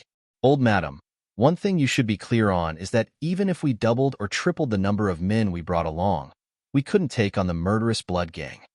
In a situation like this, I could only allocate a small team to escort Miss Wanwan to safety. The other party's target was obviously the C family, so they wouldn't care if an unimportant person was missing. Worried that the old madam would blame Su-yi, 11 chimed in. Under those circumstances, we wouldn't be able to change the outcome even if we stayed. So Special Assistant Sui got us to protect Miss Wanwan and leave. The old madam could not blame Sui for the way he handled the situation. Sui knows Little Ninth best. If Little Ninth was awake then, he would definitely have done the same. Even though this was what the old madam said, she still frowned slightly, a tinge of disappointment in her eyes. Liked it? Take a second to support novels on Patreon.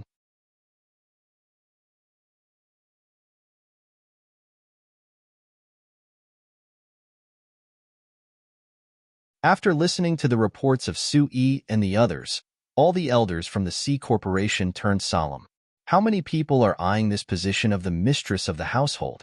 Initially, when Si Han didn't have a woman by his side, everyone lived together in harmony.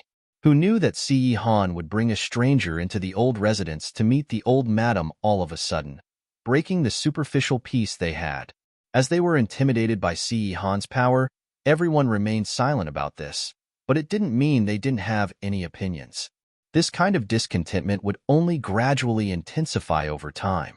One of the elders sitting on the sofa with a purple teapot in his hand said languidly, "That lady is an outsider, after all. She really didn't have to be dragged into the C family's disputes." Special Assistant Su's actions were right. There was no problem at all. I agree with what he said. The elder turned to look plainly at Yu Wanwan, who was standing in the corner. Since this is the case, now our family has to have internal discussions with classified information, so I request for this lady to be excused. Yu Wanwan discreetly glanced at the person speaking. Each individual in the C family's internal department was part of a direct line of descendants. The competition between subdivisions was very strong and was divided into many denominations. The person speaking had close relations with the Qin family and was one of Qin Ruoxi's important supporters. In the beginning, the woman with the highest potential to be the mistress of the household was Qin Ruoxi. In order to butter up the Qin family, these people invested in many bargaining chips, had entangled relationships and inextricably linked interests with the C family. Now that this outsider had suddenly taken up this position, how could they sit back and do nothing? Furthermore, these people were very good at reading body language. Once they saw that the old madam was slightly unsatisfied with her, they grabbed hold of this perfect opportunity to get rid of her. With just a few words, she was publicly denied her rightful place. As expected, although the old madam frowned, she didn't say anything. No big deal. Yu Wanwan had been fearful and on edge these past few days, so she couldn't wait to get some rest. Who cared about the lengthy talks of these people here? But Yu Wanwan glanced at Su-yi. In her previous life, the real traitor tried to cover up for himself, so the moment Si Han and the others returned, they immediately made a move on Su-yi and accused him of being the spy, making him a scapegoat. She had a feeling that even though she changed the course of events by interfering, The C family still had to thoroughly investigate to find the main culprit for this incident. After the plans of the mastermind failed, there was a high chance they would find someone to take the fall for their crimes.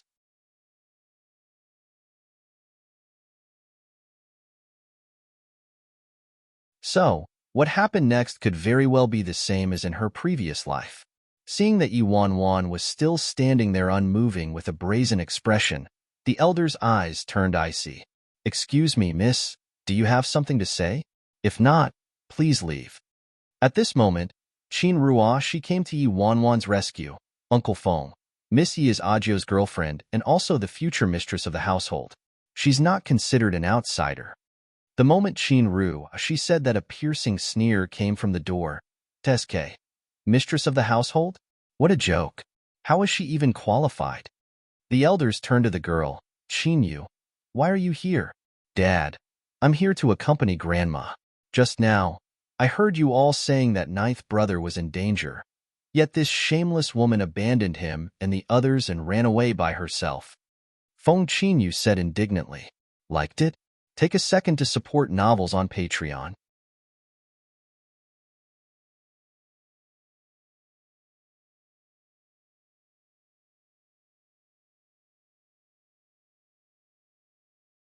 When Sui heard this, he furrowed his brows. Without any regard for his manners anymore, he interrupted Feng Qinyu and explained, "Miss Feng, I haven't finished what I was saying just now. It's not what you think." Before Sui could finish, Feng Qinyu berated him sharply. "Who on earth are you?" "I'm speaking to my father. Who are you to interrupt? You couldn't even protect your master. What's the point of having a useless piece of garbage like you in the C family?" Sui's face turned red from the scolding and his fists were clenched tightly. Even 11, who was about to speak, felt awkward. Feng Qinyu looked condescendingly at Yuan with contempt in her eyes. Since she's the one ninth brother chose to be the mistress of the household, she should have stuck with the team in a situation like this. Even if they were faced with death, she shouldn't be the only one getting out alive. This cowardly woman who neglected ninth brother and the others, caring only for her own life. How could she take up the position of being the mistress of the household? According to the C family's rules, deserting your family is enough reason to be thrashed to death by rods and fed to the dogs. Simply chasing Yuan away would be too lenient a punishment for her. The other elders felt completely apathetic when they looked at Yuan and all agreed. Qin Yu's right. Elder Feng merely asked her to leave. That's already saving face for her. No matter what her status was before, from the moment she abandoned the family, she no longer has anything to do with the C family anymore. Since she thinks she isn't an outsider and insists on keeping this title, let's fulfill her wishes and treat her according to the family rules. Seeing as Yuan hadn't spoken a word, Feng Qinyu slowly made her way towards her and scoffed lightly. "Tisk, why haven't you spoken once we mentioned the family rules, huh? Don't you want the title of mistress of the household? You don't want it anymore now? Let me warn you, I've seen plenty of women like you. People who would go through dirty means for the sake of money and power. You still dream of becoming the mistress of the household? I find you abhorrent even as a play-tui for ninth brother." Watching this socialite suddenly launching an attack on her, Yuan looked at her with complete indifference as all the memories from the past surfaced. "Feng Qinyu, we meet again." The expression in Yuan's eyes changed very quickly. First, she gave Sui and 11 a meaningful glance to hold their horses. After that, she looked casually at Feng Qinyu. "Miss Feng, may I ask you a question?" Feng Qinyu looked at her calmly. "Sure, go ahead. I want to see what kind of tricks she has up her sleeves at a moment like this." "According to what Miss Feng said just now, you already acknowledged my status as the future mistress of the household, right?" Yuan asked.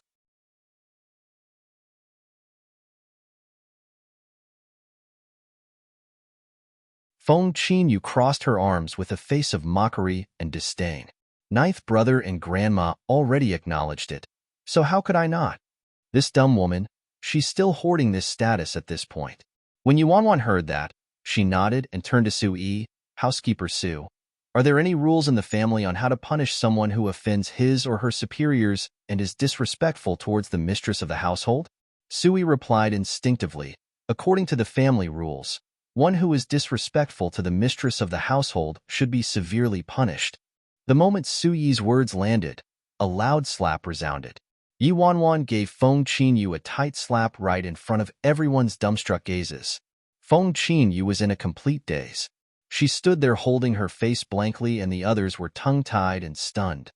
Even the old madam, who had been observing indifferently at the side, gave a look of surprise. Under everyone's shocked gazes, Yi Wanwan slowly retracted her hand and said very casually and calmly, "No need for severe punishment. Let this slap be a lesson for Miss Feng. Liked it? Take a second to support novels on Patreon."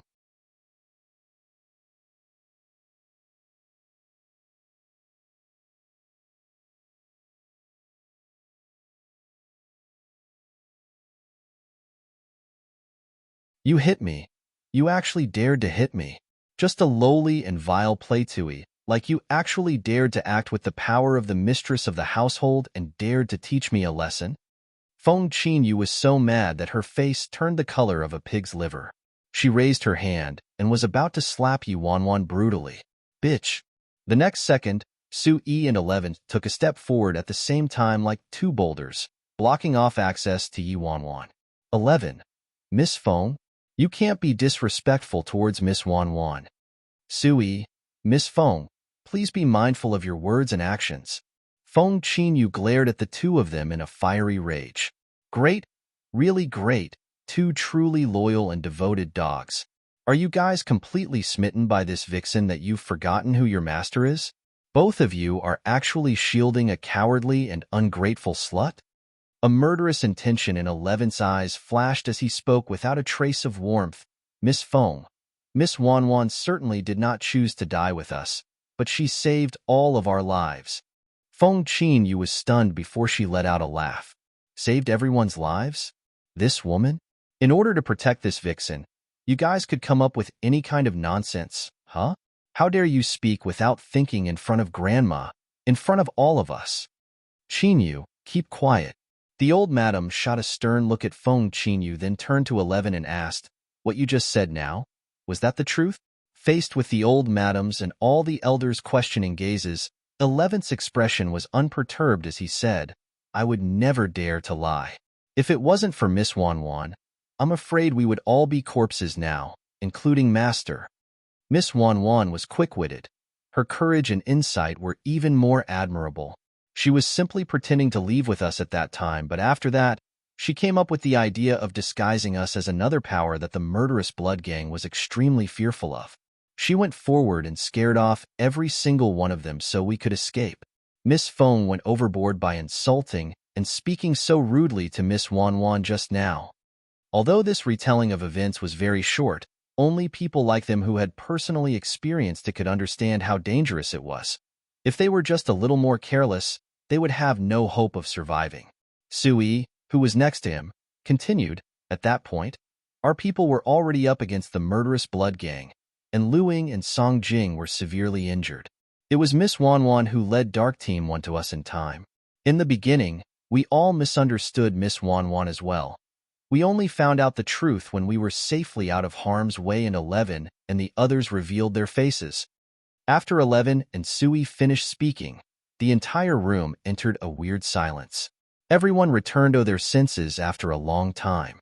The elders present turned to look at each other, surprised. "Are you sure?"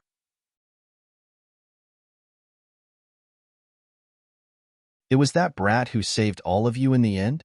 How could it be? I thought a powerful force came to help." The old madam turned to the only person who hadn't spoken, Lu Ying. She asked him solemnly, "Lu Ying, were Su Yi and 11 telling the truth?" Lu Ying pursed his lips. Although there were many things he wasn't happy with Yi Wanwan about, he couldn't possibly lie to this kind of question. So in the end, he lowered his head and answered truthfully, "Yes, it's true, old madam.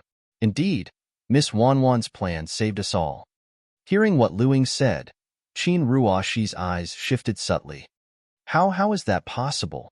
At this moment, Feng Qinyu had a complete change in expression. It was actually this witch, who only knows how to show off her charm, who saved Ninth Brother and the others. Liked it? Take a second to support novels on Patreon.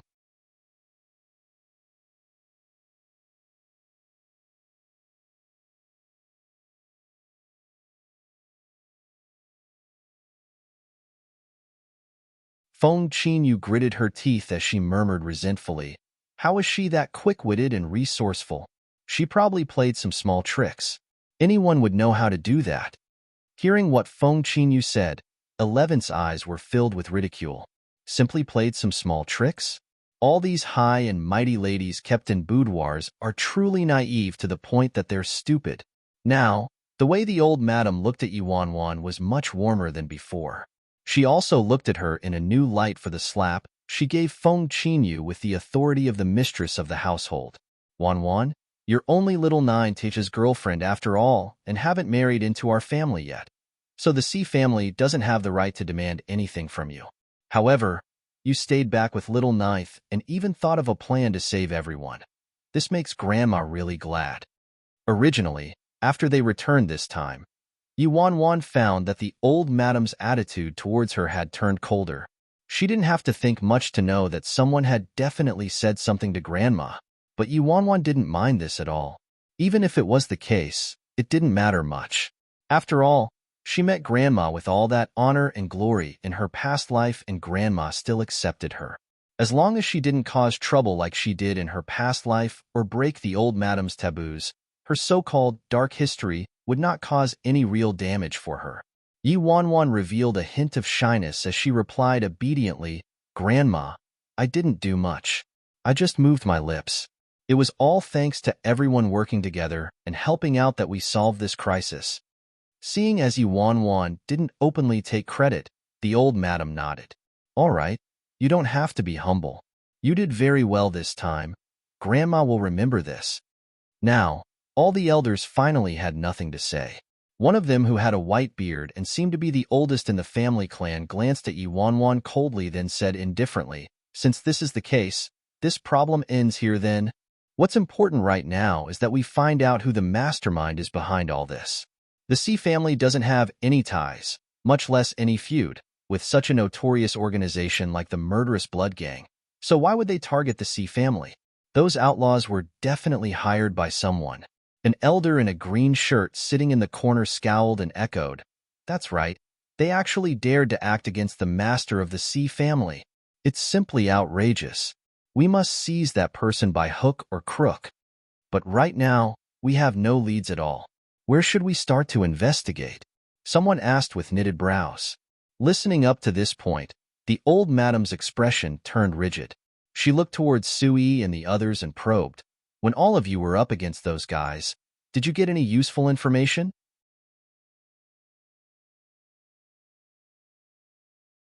When Sui heard this, he recalled what happened and replied, "When we were confronted by those people from the Murderous Blood Gang, I did give them a warning. I asked whether they had considered the consequences of their actions. If they really killed Ninth Master, they would have to face the fury of the entire C family. Even the Murderous Blood Gang couldn't possibly be completely fearless of the C family, but they were very arrogant. It seemed like they were emboldened by the backing they had, and it was definitely a little fishy." At this moment, a cold light abruptly appeared in the white-bearded elder's eyes. They were emboldened by the backing they had? Why would they have a backing? Could we surmise that the mastermind behind all this is someone from the C family who has a high position and right of inheritance? You think this was a vain attempt to murder the master and replace him? So that's why the Murderous Blood Gang didn't have any fear of retaliation from the C family. Liked it? Take a second to support novels on Patreon.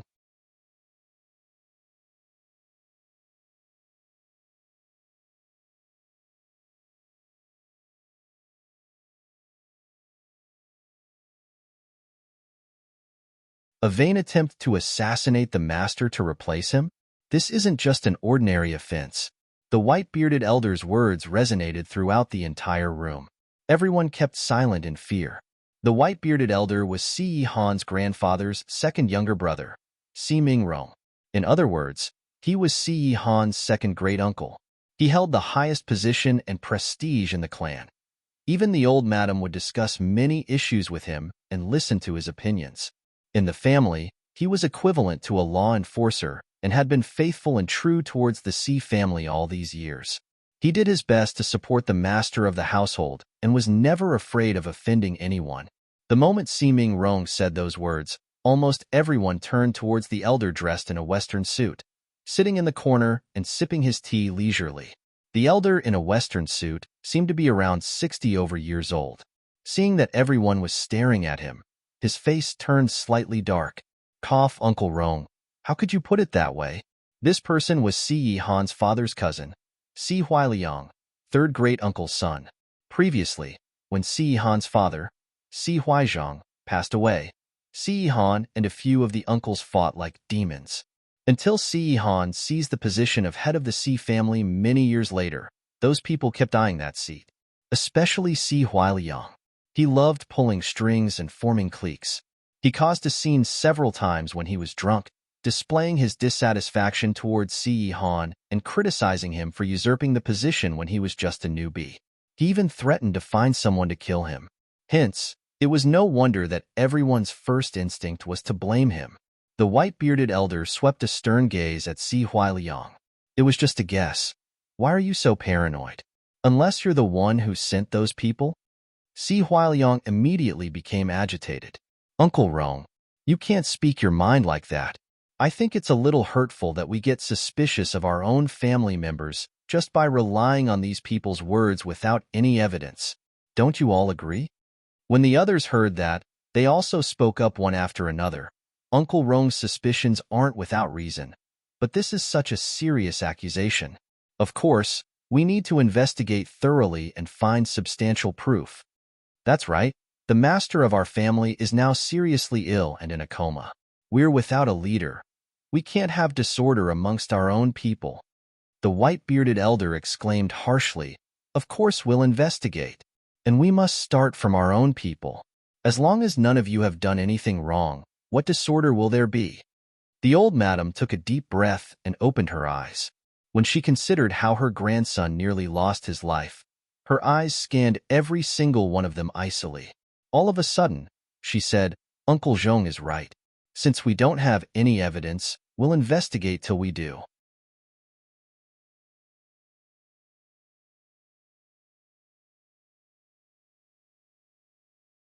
We'll start internally. Everyone must cooperate with the investigation. Otherwise, you'll be treated as the traitor. I've already warned all of you umpteen times. Internal strife is strictly prohibited. No attacking each other. If I find that anyone dared to violate this, you will not be let off lightly. Si Huiliang curled his lips and didn't dare to object. He said, Yes, great aunt, I will definitely cooperate. But I just want to make this small declaration. Great aunt, you know me best. I have a sharp tongue, but I mean well. Although I made some poorly thought-out comments before, I would never, ever do something like this to Agio. I hope you'll have a thorough investigation. The old madam gave him a sidelong glance. As long as you didn't do it, you won't be wrongly accused. Once the old madam finished speaking, she turned to the old housekeeper and ordered, Pass on my order. Within 3 days, the old madam was about to give her orders when an elder sitting at the corner in a navy blue tang suit lit up and exclaimed all of a sudden, Hold it! Liked it? Take a second to support novels on Patreon. You're tuning in to the Romance Rendezvous YouTube channel. We're so grateful for your support, and don't forget to subscribe to join us on this incredible journey through captivating stories. Your generosity through donations truly makes a world of difference, as it's the primary source of revenue that allows me to expand and enhance this channel for you. Thank you from the bottom of my heart for being a part of this adventure.